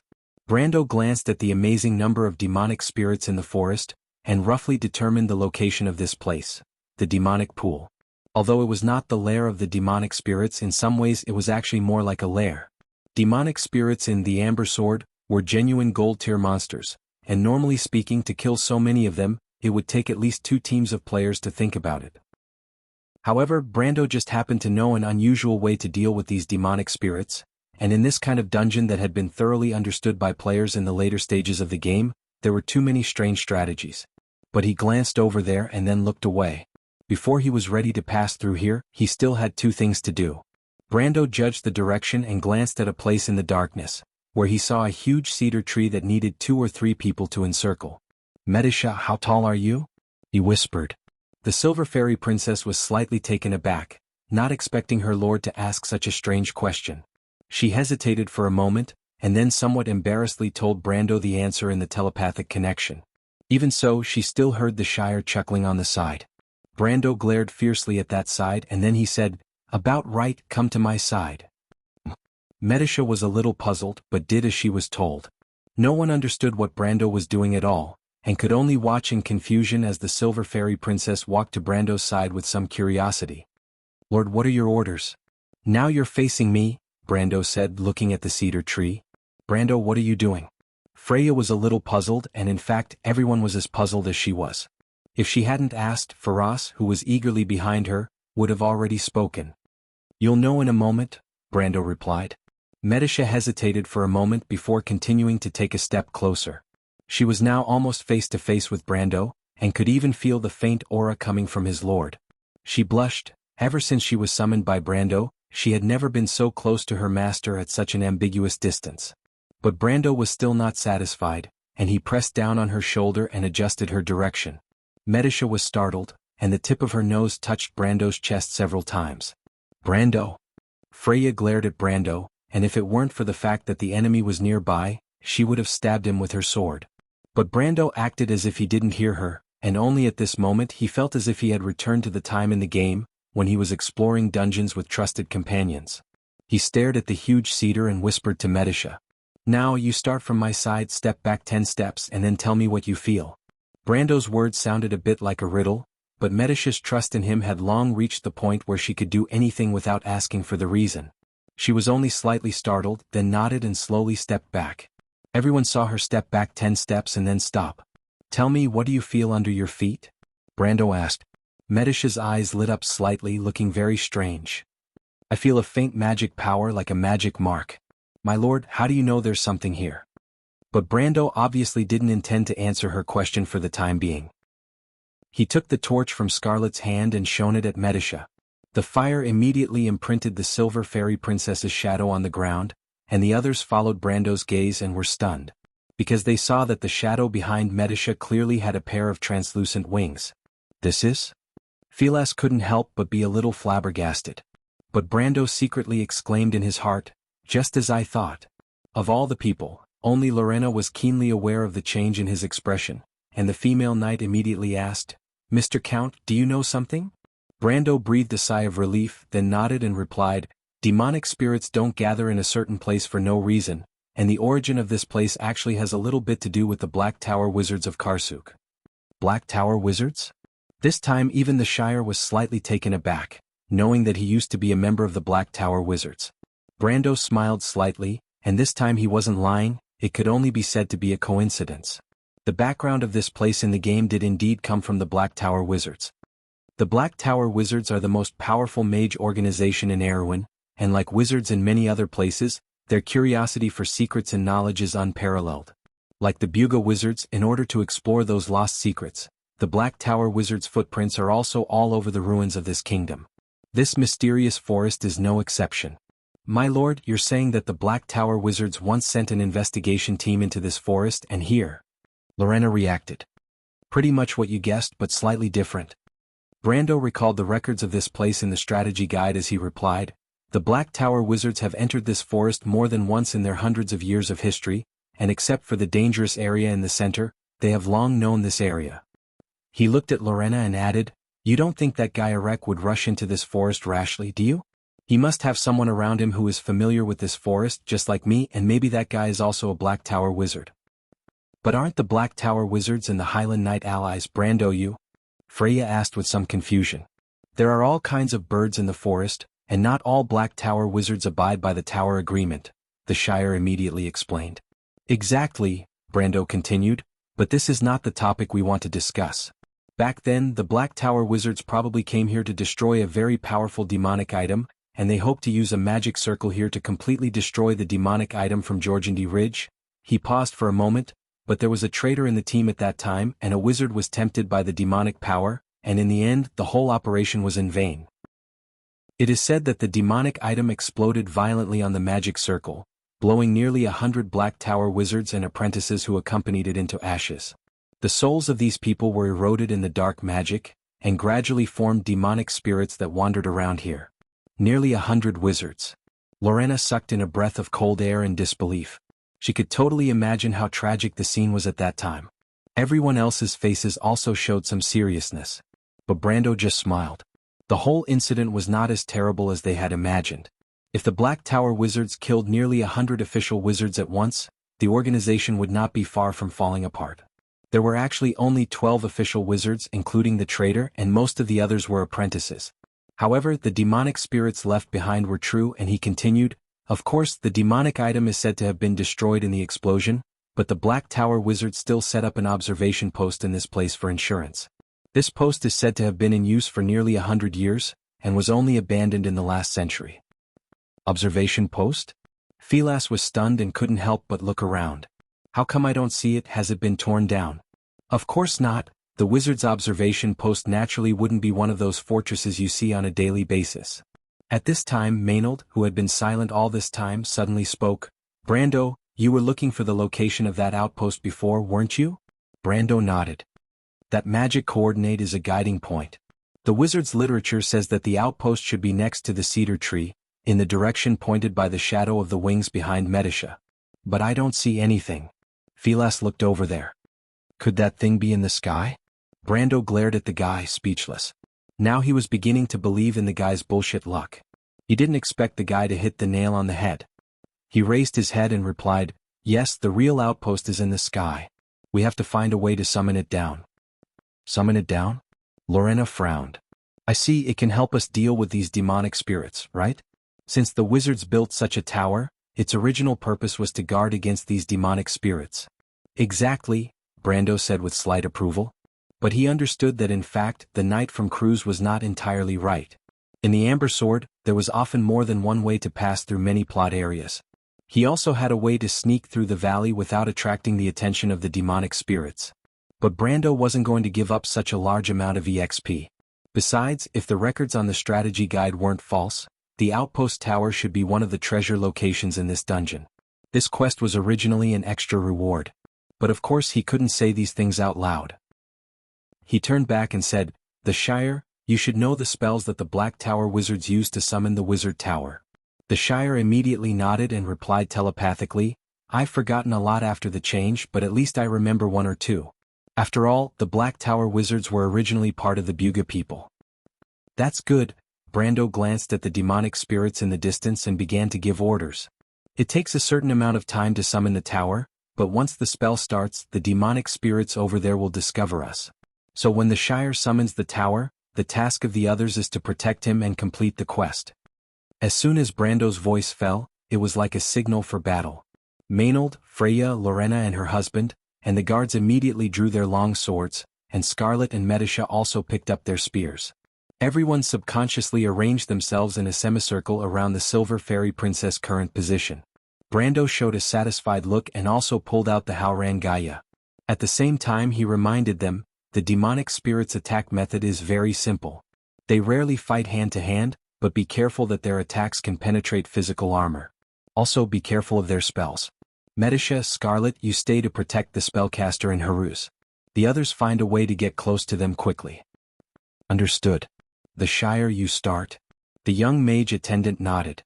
He stood behind Medisha, felt the location of the magic mark, then raised his staff and began to chant the spell to summon the wizard tower. And this incantation, which was not loud, seemed to be an eye-catching signal in the darkness. Suddenly, everyone saw the dots of light in the forest stop slightly. Then they suddenly rose into the air as if looking for the source of the spell. They circled over the forest and turned their heads to pounce on this side. The literature says that although most of the demonic spirits were outstanding wizards in their lifetime, they have long forgotten the profound knowledge. The spells they are good at are just the use of pure dark magic. These out-of-order magic won't last too long. They usually launch the first wave of spell attacks from 100 feet away. Medisha looked at the balls of light and was the first to remind them. The speed of the demonic spirits floating in the darkness was extremely fast. At this time they had already come close. At this time, everyone could see their appearance clearly. These luminous balls of light in the darkness looked like the image of a human or elf with a naked upper body.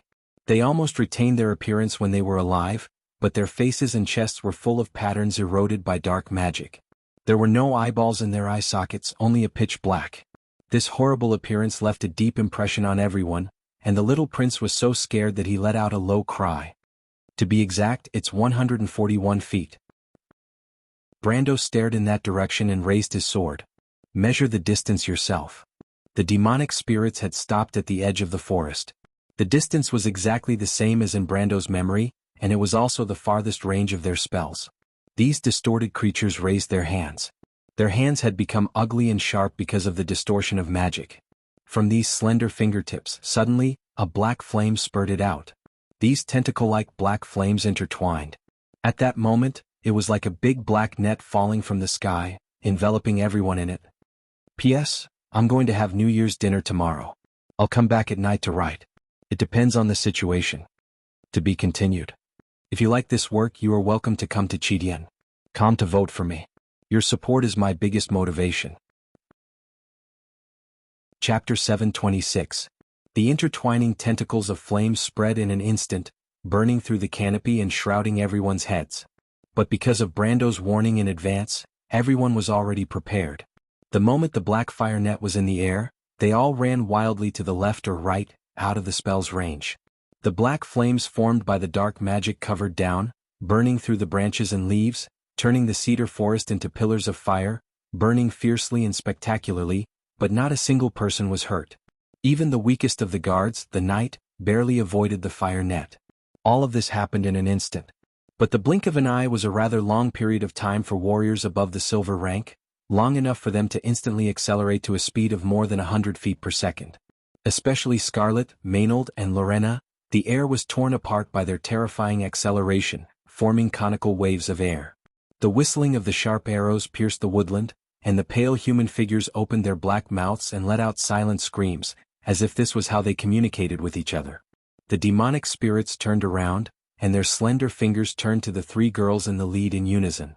But as if their hearts were connected, the three figures turned and changed direction at the same time, drawing long tails in the forest. The trajectory changed so that each of the black flames only hit the trunk behind them. The three figures drew a long semicircle at the same time at almost the same speed, but Lorena was the first to attack. When the young knight landed, the long sword in her hand, Avila's pride, was already in attack mode. She pursed her lips tightly, and her sky-blue eyes were as sharp as an eagle's. Her light body was already like a taut string in midair, and the moment she landed, the long semicircle in the forest seemed to be straightened at one point, like a bullet leaving the chamber. After a point, it drew a bright line and pierced straight into the demonic spirits. But this dazzling trajectory was destined to have no journey. Its beginning and end seemed to be folded into one point, and Lorena's figure was folded at these 2 points at the same time. Then the figure in front faded away, and the figure behind held a sharp sword, the blade as bright as silver, and stabbed it right in the middle of the demonic spirit's heart. The glowing pale human figure in the forest seemed to still maintain the expression of the wide-open, pitch-black mouth. A silver line streaked across its chest to its back. The attack was like a fleeting meteor, but the pitch-black mark on the pale human body proved that it had indeed existed. Half of the demonic spirit's body hung down in a weird manner, and dark magic gushed out of the wound.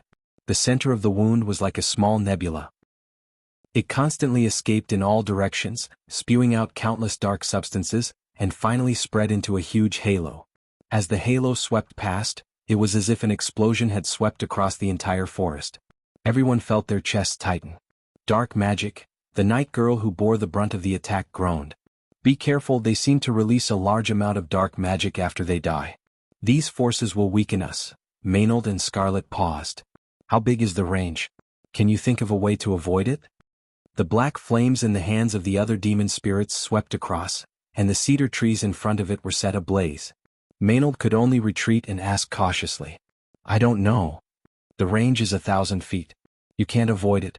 Try to extend the time interval between killing them. The magic erosion will last for 6 or 7 minutes. Brando's voice came from afar.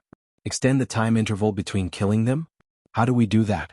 After the three girls, Faraz was also close to the demon spirits. He looked up at the dense clusters of light rising from the canopy and couldn't help but gasp. Scarlet, interrupt their spells first. Brando stared at the demon spirits in the sky like stars in a summer night and calmly commanded. He stood beside the Shire and the young prince, and didn't seem to intend to participate in the battle, because he understood that he couldn't always fight on the front line. This was a dungeon and he first needed a reliable team. And the first step to building a team was to understand the level that each member of the team could perform in battle. So he forced himself to calm down and observe the others' performance in battle. Lorena's attack was too fast, he didn't even have time to warn her. Fortunately, it was just a demon spirit, and the backlash of the dark magic only weakened her for a short period of time. If she had hit a self-destructing creature like the bone demon or the planetary body, this Miss Knight from Cruz would have been disfigured even if she didn't die. In the face of unknown monsters, one must be cautious. Some monsters' abilities could even leave one with no chance of regret. Flash Strike sword art was indeed a double-edged sword. It was so amazingly fast that it would play an unimaginable role in certain scenes. But once the user was too impulsive, it would be easy to get into danger. After receiving the order, Scarlet's agate eyes turned as she thought about how to do this. But she looked up at the demon spirits flying all over the sky. Fighting seemed to have become an instinct, and she came up with a solution in an instant. Countless black flames chased after her, cutting through the ground in mid-air. But the mountain girl's body had already paused, her fiery red ponytail swinging in a circular trajectory. She stopped with one foot on the ground, bringing a shockwave that pushed up a layer of snow with a pop sound. But at the same time she put her right hand back, and the cloth wrapped around the azure lance was scattered layer by layer. With a soft hiss, the demon spirit's black flame tentacles all hit the flying snow, and the high temperature suddenly turned the ice crystals into steam. White steam rose into the air, but behind the mist, the girl had already assumed an attacking stance. An arc of lightning ejected from the shaft of the lance in her hand. Flames swept across the canopy, and the branches suddenly burned as if a layer of fire cloud was formed above Scarlet's head. But Scarlet had already roared, and stabbed the lance into the sky above the forest. The blade of the lance vibrated violently, and the surrounding space seemed to be staggered. Thousand Army Strike. This was Medish's unique skill, the specialty of the Silver Sky Knight. The blade of the lance pushed the air to compress it into a point, and then shot out like a cannonball. With a loud bang, the burning canopy seemed to have been blown into a huge hole by the blast, and the originally raging flames suddenly turned into countless sparks and scattered. The power of this move that Scarlet had just learned was far inferior to the focus lance that Medisha had used before, but at the same time as her attack, there was also the special effect of the azure lance. Countless lightning bolts pierced into the night sky, like a blooming golden chrysanthemum, but each arc of lightning was its upward curved arc-shaped petals, densely packed and innumerable. Scarlet's gaze was changing rapidly, too fast for the eye to take in, and almost every arc of lightning accurately hit a demon spirit. Although the attack of a single arc of lightning was weak, it was enough to repel the almost incorporeal demons. The approaching demon spirits were swept away in an instant, and the sky was empty. The demon spirit's spell paused for a moment. Pahimera, Rock Shield, stick close to those demon spirits. Brando frowned slightly. Scarlet had been with him for the longest time, and had basically adapted to his fighting style, but it was still a little too wasteful. Although compared to others of her age, this kind of fighting style was already very high. But it was still far from the standard of a top player and even worse than him. The priestess dressed in a white linen robe took 2 steps forward barefoot. She picked up the oak staff in her hand and gently tapped the ground twice. A greenish-gray wall of light appeared between the demon spirits and everyone. Master Planeswalker, this wall can only be maintained for 5 seconds. Pahimera reminded him in his mind, it would be good if it could recover some more power, but now I can only maintain it at the level of a 3rd circle spell. It's enough, but it's still too far. Brando replied and then immediately said to the others, the rock shield can block all attacks that are not physical attacks, but the creatures of order can freely pass through this wall. Everyone else, pass through this wall immediately and attack the outermost demon spirits, only injuring but not killing them. Pahimera, prepare the next wall, the casting position is still between the demon spirits and us. As soon as he finished speaking as if to verify his words, the demon spirits' next round of spell attacks all hit the rock shield. Black flames exploded on the wall of light, turning into a dazzling ball of fire. Maynard, Lorena and the others had already understood Brando's tactics, and as soon as the opponent's spell was over, they would immediately cross the greenish wall of light and cut into the demon spirit's formation. But this time the night girl from Cruz had learned to be smart. She often cut off the demon spirit's arm with a sword, and then swept it out with a wind sword. The night guards followed closely behind and did the same. Originally, in terms of strength, the demon spirits were slightly stronger than these night guards, but Pahimera's rock shield was almost close to these demon spirits, and as soon as the knight rushed out of the wall of light, it was equivalent to entering the demon spirit's close range. After losing the ability to attack from a distance, the demon spirit's close combat ability was so weak that it made one's hair stand on end. They were no match for the professional silver-ranked warriors, and were often easily forced to retreat by the knight Brando had brought. But what made Brando a little annoyed was that the knight's attacks were often not as accurate as Lorena's and Meynold's. From time to time, a black halo would explode in the forest, and everyone's strength would drop again and again. It's a pity that there are too few geniuses like Lorena and Meynold. If I had known, I would have let Breton stay. Brando couldn't help but shake his head. He had one hand on the hilt of his sword, ready to join the battle at any time when the front line couldn't hold on. But miraculously, after the strength of the night guards was greatly reduced, the demon spirits also became less easy to kill, and the battle became easier for a while. He heaved a sigh of relief when he saw this. The pale human figures screamed silently in annoyance and began to retreat, but often when they retreated a certain distance and were ready for the next round of spells, another green wall of light descended in front of them. The knight couldn't help but cheer when he saw this. They couldn't imagine how the Lord came up with such an outrageous tactic in such a short time, but no one wouldn't welcome a one-sided battle. Of all the people, only Brando and Pahimera frowned. "How much magic did you use?" Brando asked in his heart. "I've already cast the rock shield 7 times, and used a total of 161 points of magic power," the priestess replied. Brando pursed his lips. This number was about the same as what he had calculated. In the Amber Sword, level 1 spells cost 5 points of magic power, level 2 spells cost 10 points of magic power, level 3 spells cost 20 points of magic power, and so on. However, the actual cost of magic power had to be factored in with the spellcaster's own correction coefficient, so it wasn't possible for a player to roughly calculate the cost of a spell. In fact, when the Shire, Medisha, and Pahimera became planeswalker creatures, he could check the detailed creature data of their cards and see the same panel as the players. Among them, Pahimera's initial data was Strength 1, 5, Dexterity 2, 5, Constitution 1, 5, Intelligence 2, 1 Willpower 4, 2 Wisdom 2, 2 Bloodline 4, 0, and her initial magic power was 100 points. After leveling up to level 30, her willpower and bloodline rose to 47, 7 and 102, 4 respectively, and her magic power pool also expanded to 300 points. In other words, if nothing unexpected happened, she could cast about 6 more spells. Even if she completely calculated the interval between the demon spirit's attacks, she could at most drag it out for a minute. Moreover, in Brando's opinion, Pahimera was far from being able to estimate the time so accurately. This team was still far from what he wanted. In the game, this tactic was researched and developed by the Crystal Apple Guild, but it wasn't used like this in the real world. Instead, it required the team members to kill multiple demon spirits at the same time, and then the Majestic Mountain Priest or the Templar Priest would cast Steadfast Shield to block the backfire of the dark magic.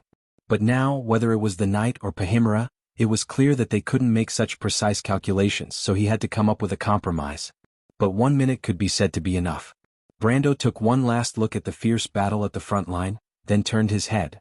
Some scattered demon spirits in the forest had already bypassed the defensive line and came to their flank. But there were Freya and Medisha in that direction, so it wasn't a problem for the time being. But when he looked over there, he suddenly reached out his hand and instantly activated his space element. A demon spirit that was still wandering in the distance couldn't resist at all, and was instantly swallowed by the power of space, and in the blink of an eye, it appeared not far away from him. It was the soul of a female elven mage, who seemed to have been a beautiful lady when she was alive, but now she had become a thoughtless shell. This demon spirit was seized by Brando's elemental power and was forcibly stripped to this place. For a moment, it seemed to be confused, but Brando had already taken out a magic crystal from his pocket. The strong magic aura emitted by the crystal instantly attracted the demon spirit, and she immediately turned around. At that moment, the hunter girl Peya and the little prince on the wolf's back screamed in fright. The elven mage's wide-open eyes couldn't see the whites at all, but were pitch black like a ghost. Her mouth was also full of black smoke, and her whole body was like a puppet overflowing with dark magic. This terrifying appearance, coupled with the near-perfect curves of her naked upper body, was filled with a strange sense of beauty. "Haruz. Teacher? Here's a gift for you." Brando suddenly pulled open the back collar of the little Prince Haruz and threw the magic crystal inside. The cold crystal immediately made the beautiful boy shiver, and his face seemed to be even paler. But before this short cry could finish, it came to an abrupt stop. Because he had already seen that pair of pitch-black eyes staring at him. Erwin, the future king, was stunned. "Brando, what are you doing?" Freya just happened to see this scene when she turned her head. "Teacher?" Haruz asked in trepidation. Brando didn't answer them. He smiled slightly and picked out a glimmering magic sword that he had prepared long ago from the dimensional space. Then he threw it to the prince's side. "This sword is called Hillcrest's Loyalty Eye. Take it now and kill that demon spirit." The little prince was completely dumbfounded and looked at him pitifully. "Go," Brando said sternly. "If you don't kill her, she will kill you." The little prince was frightened by Brando's reprimand, and then he picked up the sword on the ground tremblingly, but the sword was obviously too heavy for him, and he had to use both hands to barely hold the hilt. The blade dragged on the ground in a very undignified manner, and his face was red, and he was about to cry. But he sniffed hard and still turned to the demon spirit, trembling. Brando looked at the little prince's weak appearance, just like a pitiful little girl. He raised his head and saw that the devil spirit was almost 140 feet away from him. In fact, he had already seen it raise its thin and long arms. He shook his head and decided to help Haruz again. The next moment, the little prince disappeared in an instant, and when he reappeared he was already in front of the demon spirit. At that moment, both Haruz and the demon spirit opposite him seemed to be startled. The little prince was shocked by the sudden appearance of the monster in front of him, and the demon spirit was shocked by the unexpected appearance of its prey in close combat range. Both of them opened their mouths at the same time and stared at each other. "Student Haruz," Brando reminded, "if you don't take care of him in 5 minutes, the next time I see Micaiah, I will make you change into women's clothing." "Women's clothing?" At this time Peya, who was dumbfounded, seemed to react. "Wait, who is Hillcrest?" She seemed to be very concerned about the magic sword. "He is a knight. It is said that a wizard riding a dragon killed his fiancée and his whole family. Later, in order to get revenge, he specially developed a set of tactics to deal with wizards. Although this set of legacies has been lost, his sword was left behind, which is the famous wizard's nemesis." Brando replied. "I seem to have heard my father tell this story." Peya blinked her dark eyes. "But why is that sword called Hillcrest's Loyalty Eye?" "Because I made 10 of this sword," Brando answered simply. "P.S. Well, I snuck back to write it after New Year's dinner. I don't want to live anymore, do I? Please support me, my lords, and it is said that there is no double, so don't keep the monthly votes or anything, just smash me to death." To be continued. If you like this work, you are welcome to come to Jianghu to vote for me. Your support is my biggest motivation. Chapter 727. Today is the Spring Festival. First of all, I wish everyone a happy new year, and hope that everything goes well in the new year. For those who are still in school, your studies will be successful, and for those who are already working, you will be promoted and get a raise. Same goes for me. I'm sure everyone knows that I plan to finish Amber Sword by this year, but of course, it won't be a bad ending, so I will definitely have to ensure that I write at least 300,000 words every month or even more. But the days when you can fight are more exciting, so I'm here to encourage you. Some of the words in Amber Sword are actually what I want to say to everyone. No matter how the world changes, people with faith and ideals will never fall behind. The struggle of a person's life is originally only for the realization of one's self-worth. To realize this value, we need to cherish those initial feelings. Ideals may sometimes be stained with dust, but a dusty diamond will eventually be washed clean and shine brightly. As long as you don't forget your goal, you will definitely succeed. Finally, let's talk about this month's update. Everyone has seen the previous month's update, but because of the Spring Festival, I can only guarantee a daily average of 6K updates this month. Of course, to be honest, it's also for the sake of full attendance. Hehe, I also insisted on coming back for New Year's dinner yesterday and wrote 5,000 words. But I can't do it today. It's the last day of the year and everything is getting rid of the old and ushering in the new. I also have to spend time with my family, so I have to take a leave here. I won't ask for monthly votes here. Tomorrow, on the first day of the new year, I'll give everyone a big burst of good luck, and then open a chapter to ask for monthly votes. To be continued. If you like this work, you are welcome to come to Jianghu to vote for me. Your support is my biggest motivation. Chapter 728. Haruz, hold on to your sword.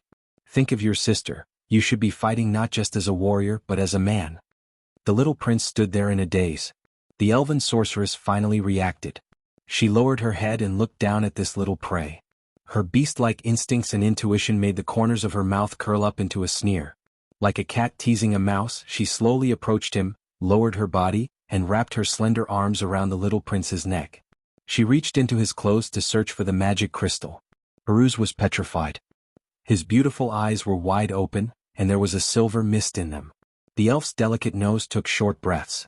Reason told him that he should aim for the soft belly of the other party and stab it hard, but the long sword in his hand seemed to weigh more than 1,000 pounds, his arms seemed to be stiff, and the swordsmanship he had learned seemed to slip away from his mind, leaving a blank, and his palms seemed to be sweating.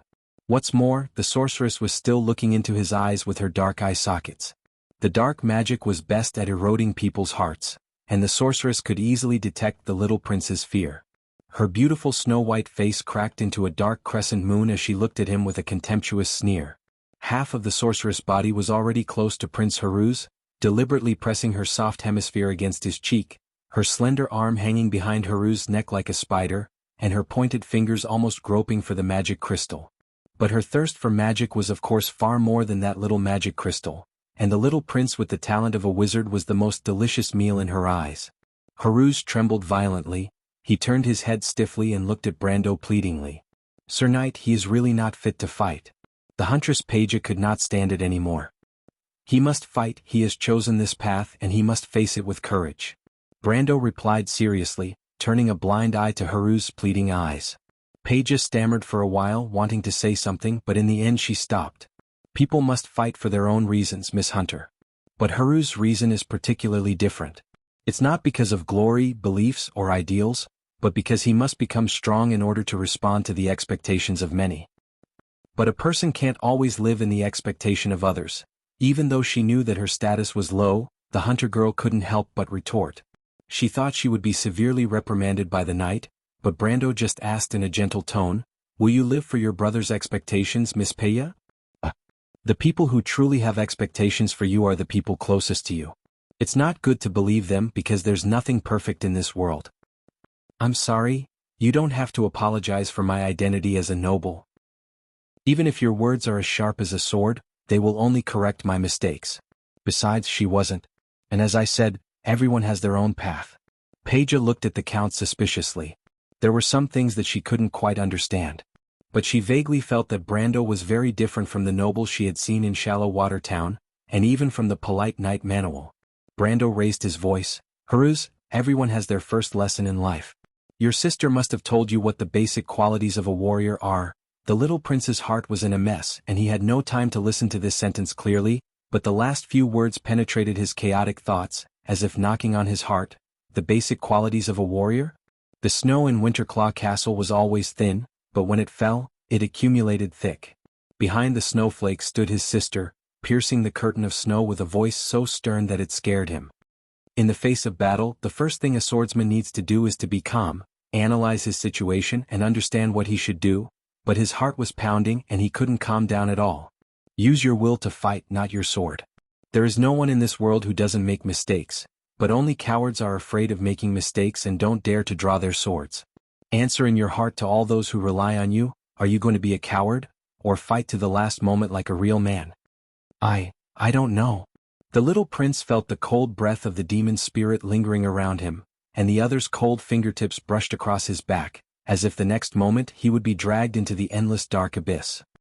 He couldn't help but close his eyes tightly, tears flowing down uncontrollably, but his pale little face was flushed with a strange shade of blood. He gasped sharply. "Have you seen the Royal Academy's trainee exam? If you don't hand in the answer sheet, you'll never get a score. Even if I hand in the answer sheet, I may get a 0. I can't do it, I can't learn any swordsmanship. I just want to be with my sister, I can't fight, I don't want to die."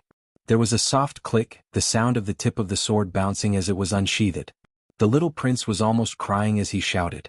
But there was a sharp metallic sound mixed in with the cry, and the dark eyes of the demon spirit holding Haruz suddenly widened, and she suddenly stepped back, the cold blade of the sword almost brushing past her lower abdomen.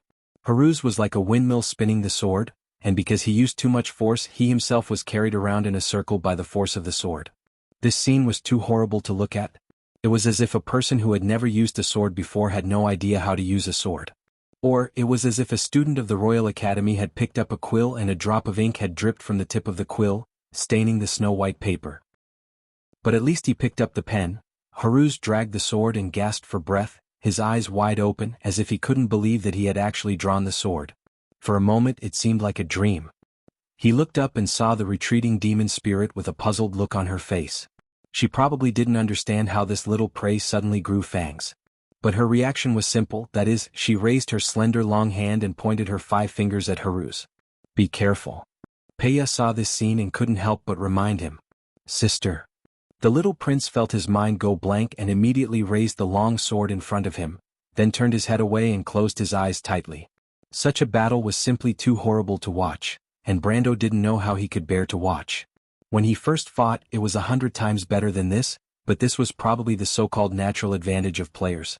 5 black flames spewed out from the demon spirit's fingertips and instantly reached Haruz, but it was at this moment that a light green light flashed on Hillcrest's loyalty in his hand, and a light green shield emerged to block, and the black flames were instantly shattered.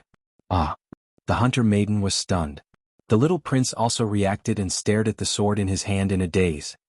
He seemed to want to turn back and ask Brando, but he was beaten back by Brando's cold words. "What are you waiting for? Fight back."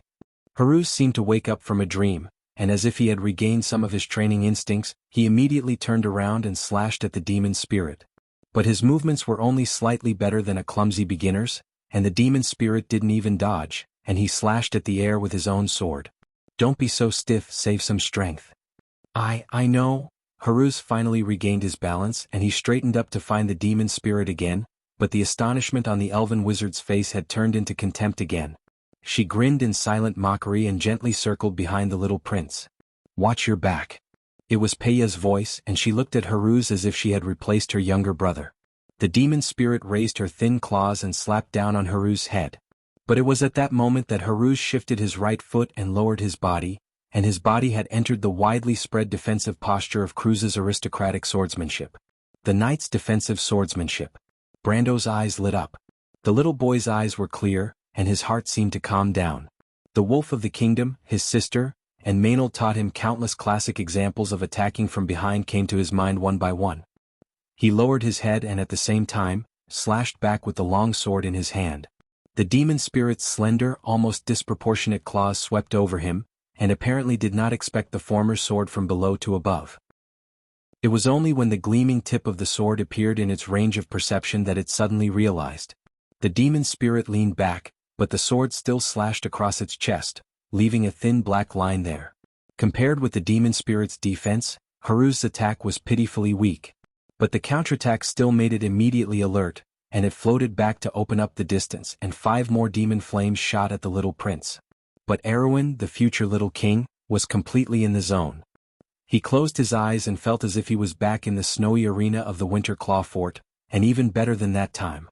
He raised Hilka's loyalty with both of his hands, and the black flames hit the shield that suddenly appeared and exploded again.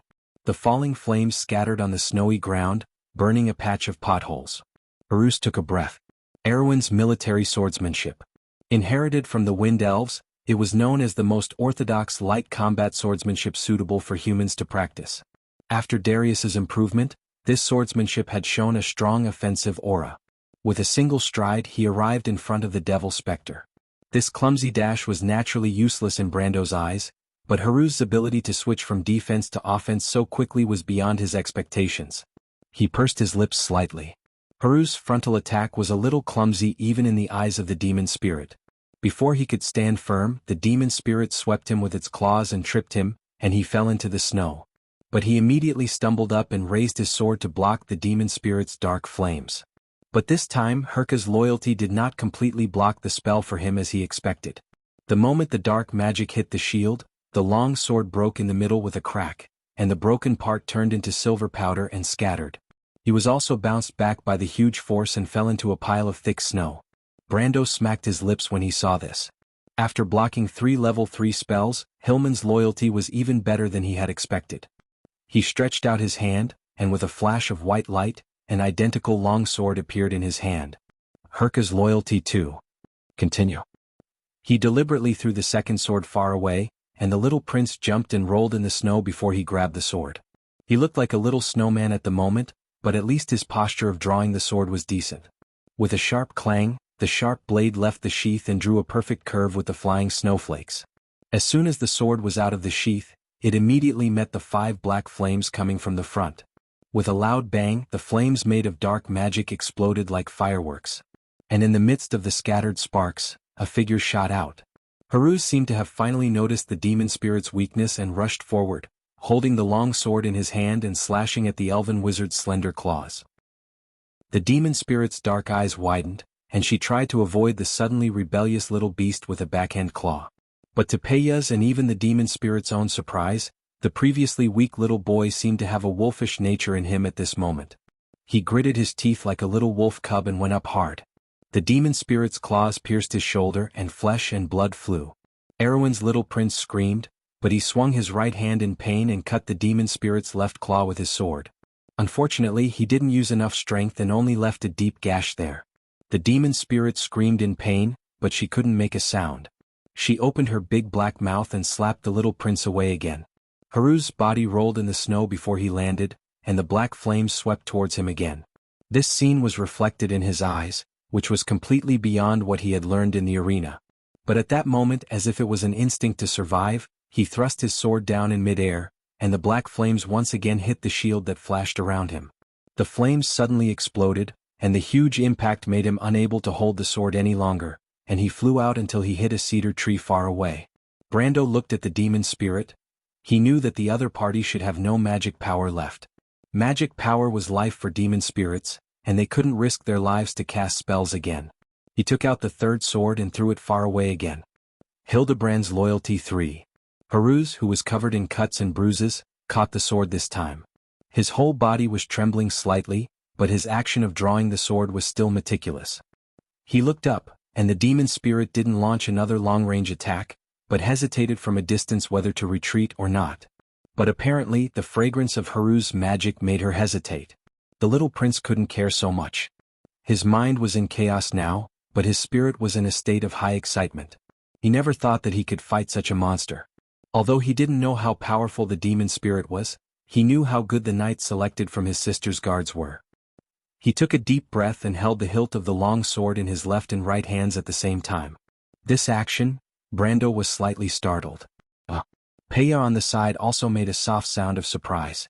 In the snow, a white light rose into the sky, like a crescent moon, and instantly crossed half of the woodland and went straight to the demon spirit. It was accompanied by Haruz's childish roar, "Ah dash!" To be continued. If you like this work, you are welcome to come to Chidian. Come to vote for me. Your support is my biggest motivation. Chapter 729. When Brando saw the white raven swordsmanship of the Erwin royal family, he knew that there was no need to continue watching. He was sure that at this age, there was no one in the palace who could teach the little prince this swordsmanship. Haruz must have secretly watched this swordsmanship from somewhere, and from his awkward posture, Brando could tell that this was the first time he tried to use this swordsmanship. The pure silver moonlight had already explained everything. Other than the chosen one, Brando could not think of a second possibility to explain this scene.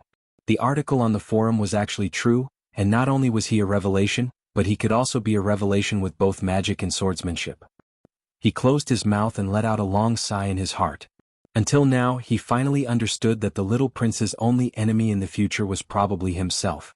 If one day he could overcome his fear of himself and walk out of the shadow of Princess Griffin, then he would probably become a hero more outstanding than the late King Eric. But now he was also his student.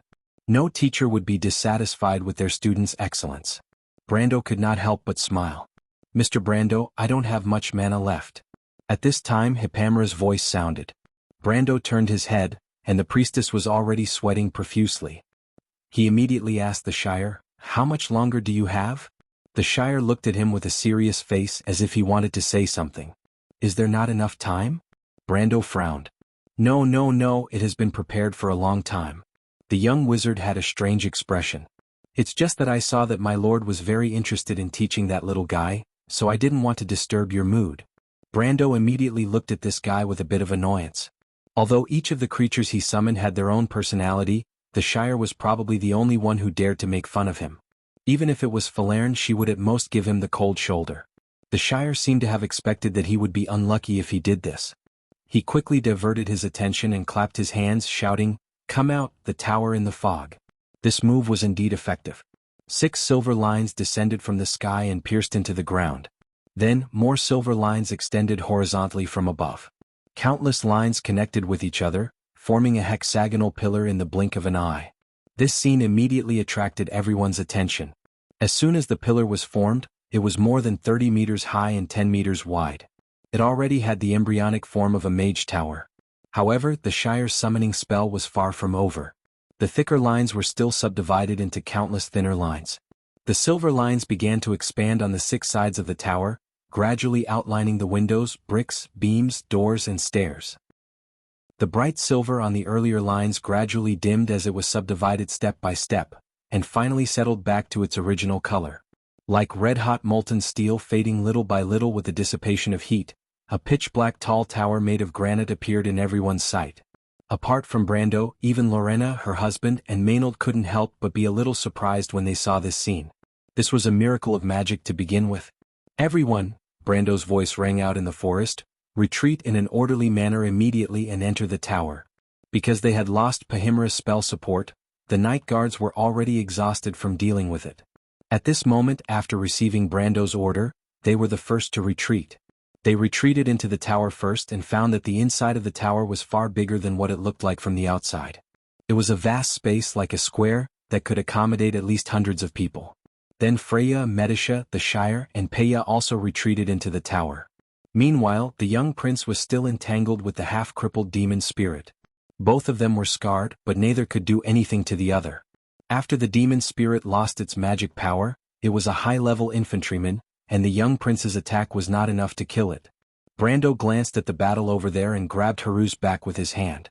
Haruz seemed to be a little hot-headed and struggled in his hand, but he calmed down after Brando said, "A swordsman must know when to back down.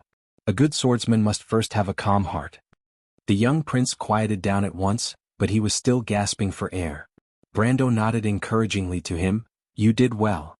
If your sister had seen your previous battle, I'm sure she wouldn't be worried about you in the future."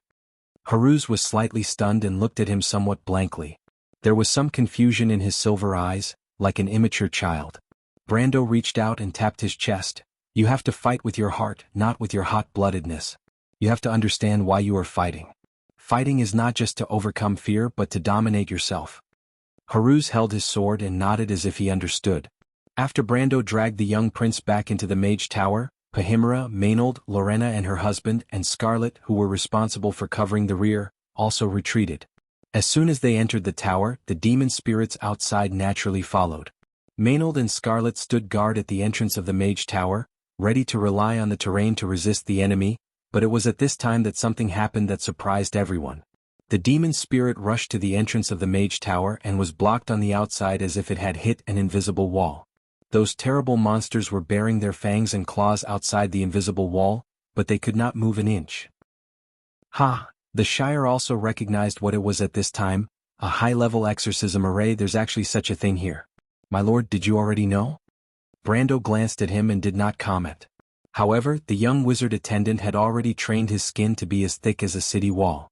Seeing that his lord ignored him, he did not care and just praised, "If we can move this tower away, we can do whatever we want in this forest." "But you can't." Lorena interrupted him, "If those demon spirits don't retreat for a while, we will be trapped here and can't move an inch." She looked back at Brando and asked, "Mr. Brando, do you have any ideas? Isn't the solution already in front of us?" Brando replied, "If those demon spirits don't retreat for a while, we can just wipe them all out." "Wipe them out?" The female knight was a little puzzled. If they could wipe out those demon spirits, would they still need to hide in this place? "Of course," Brando nodded. "It didn't work before, but can it work now?" "Now." Lorena was a little confused at first, but suddenly her eyes lit up. In terms of IQ, she was actually much higher than Brando, but as a native she was often affected by the stereotype of thinking, unlike players who could think beyond the game itself. When natives consider problems, they often include the premise of whether it's reasonable, while when players consider problems, the first thing they consider is whether they can kill the enemy. As for rationality, that was a question that only game designers needed to consider. And now, there was a very illogical way to fight. Brando knew from her expression that she had understood, but the so-called terrain-blocking combat method was actually commonplace in the eyes of players. It was just more difficult in the Amber Sword. And some of the so-called terrain was actually a trick set up by the game itself for players. This was the case at hand.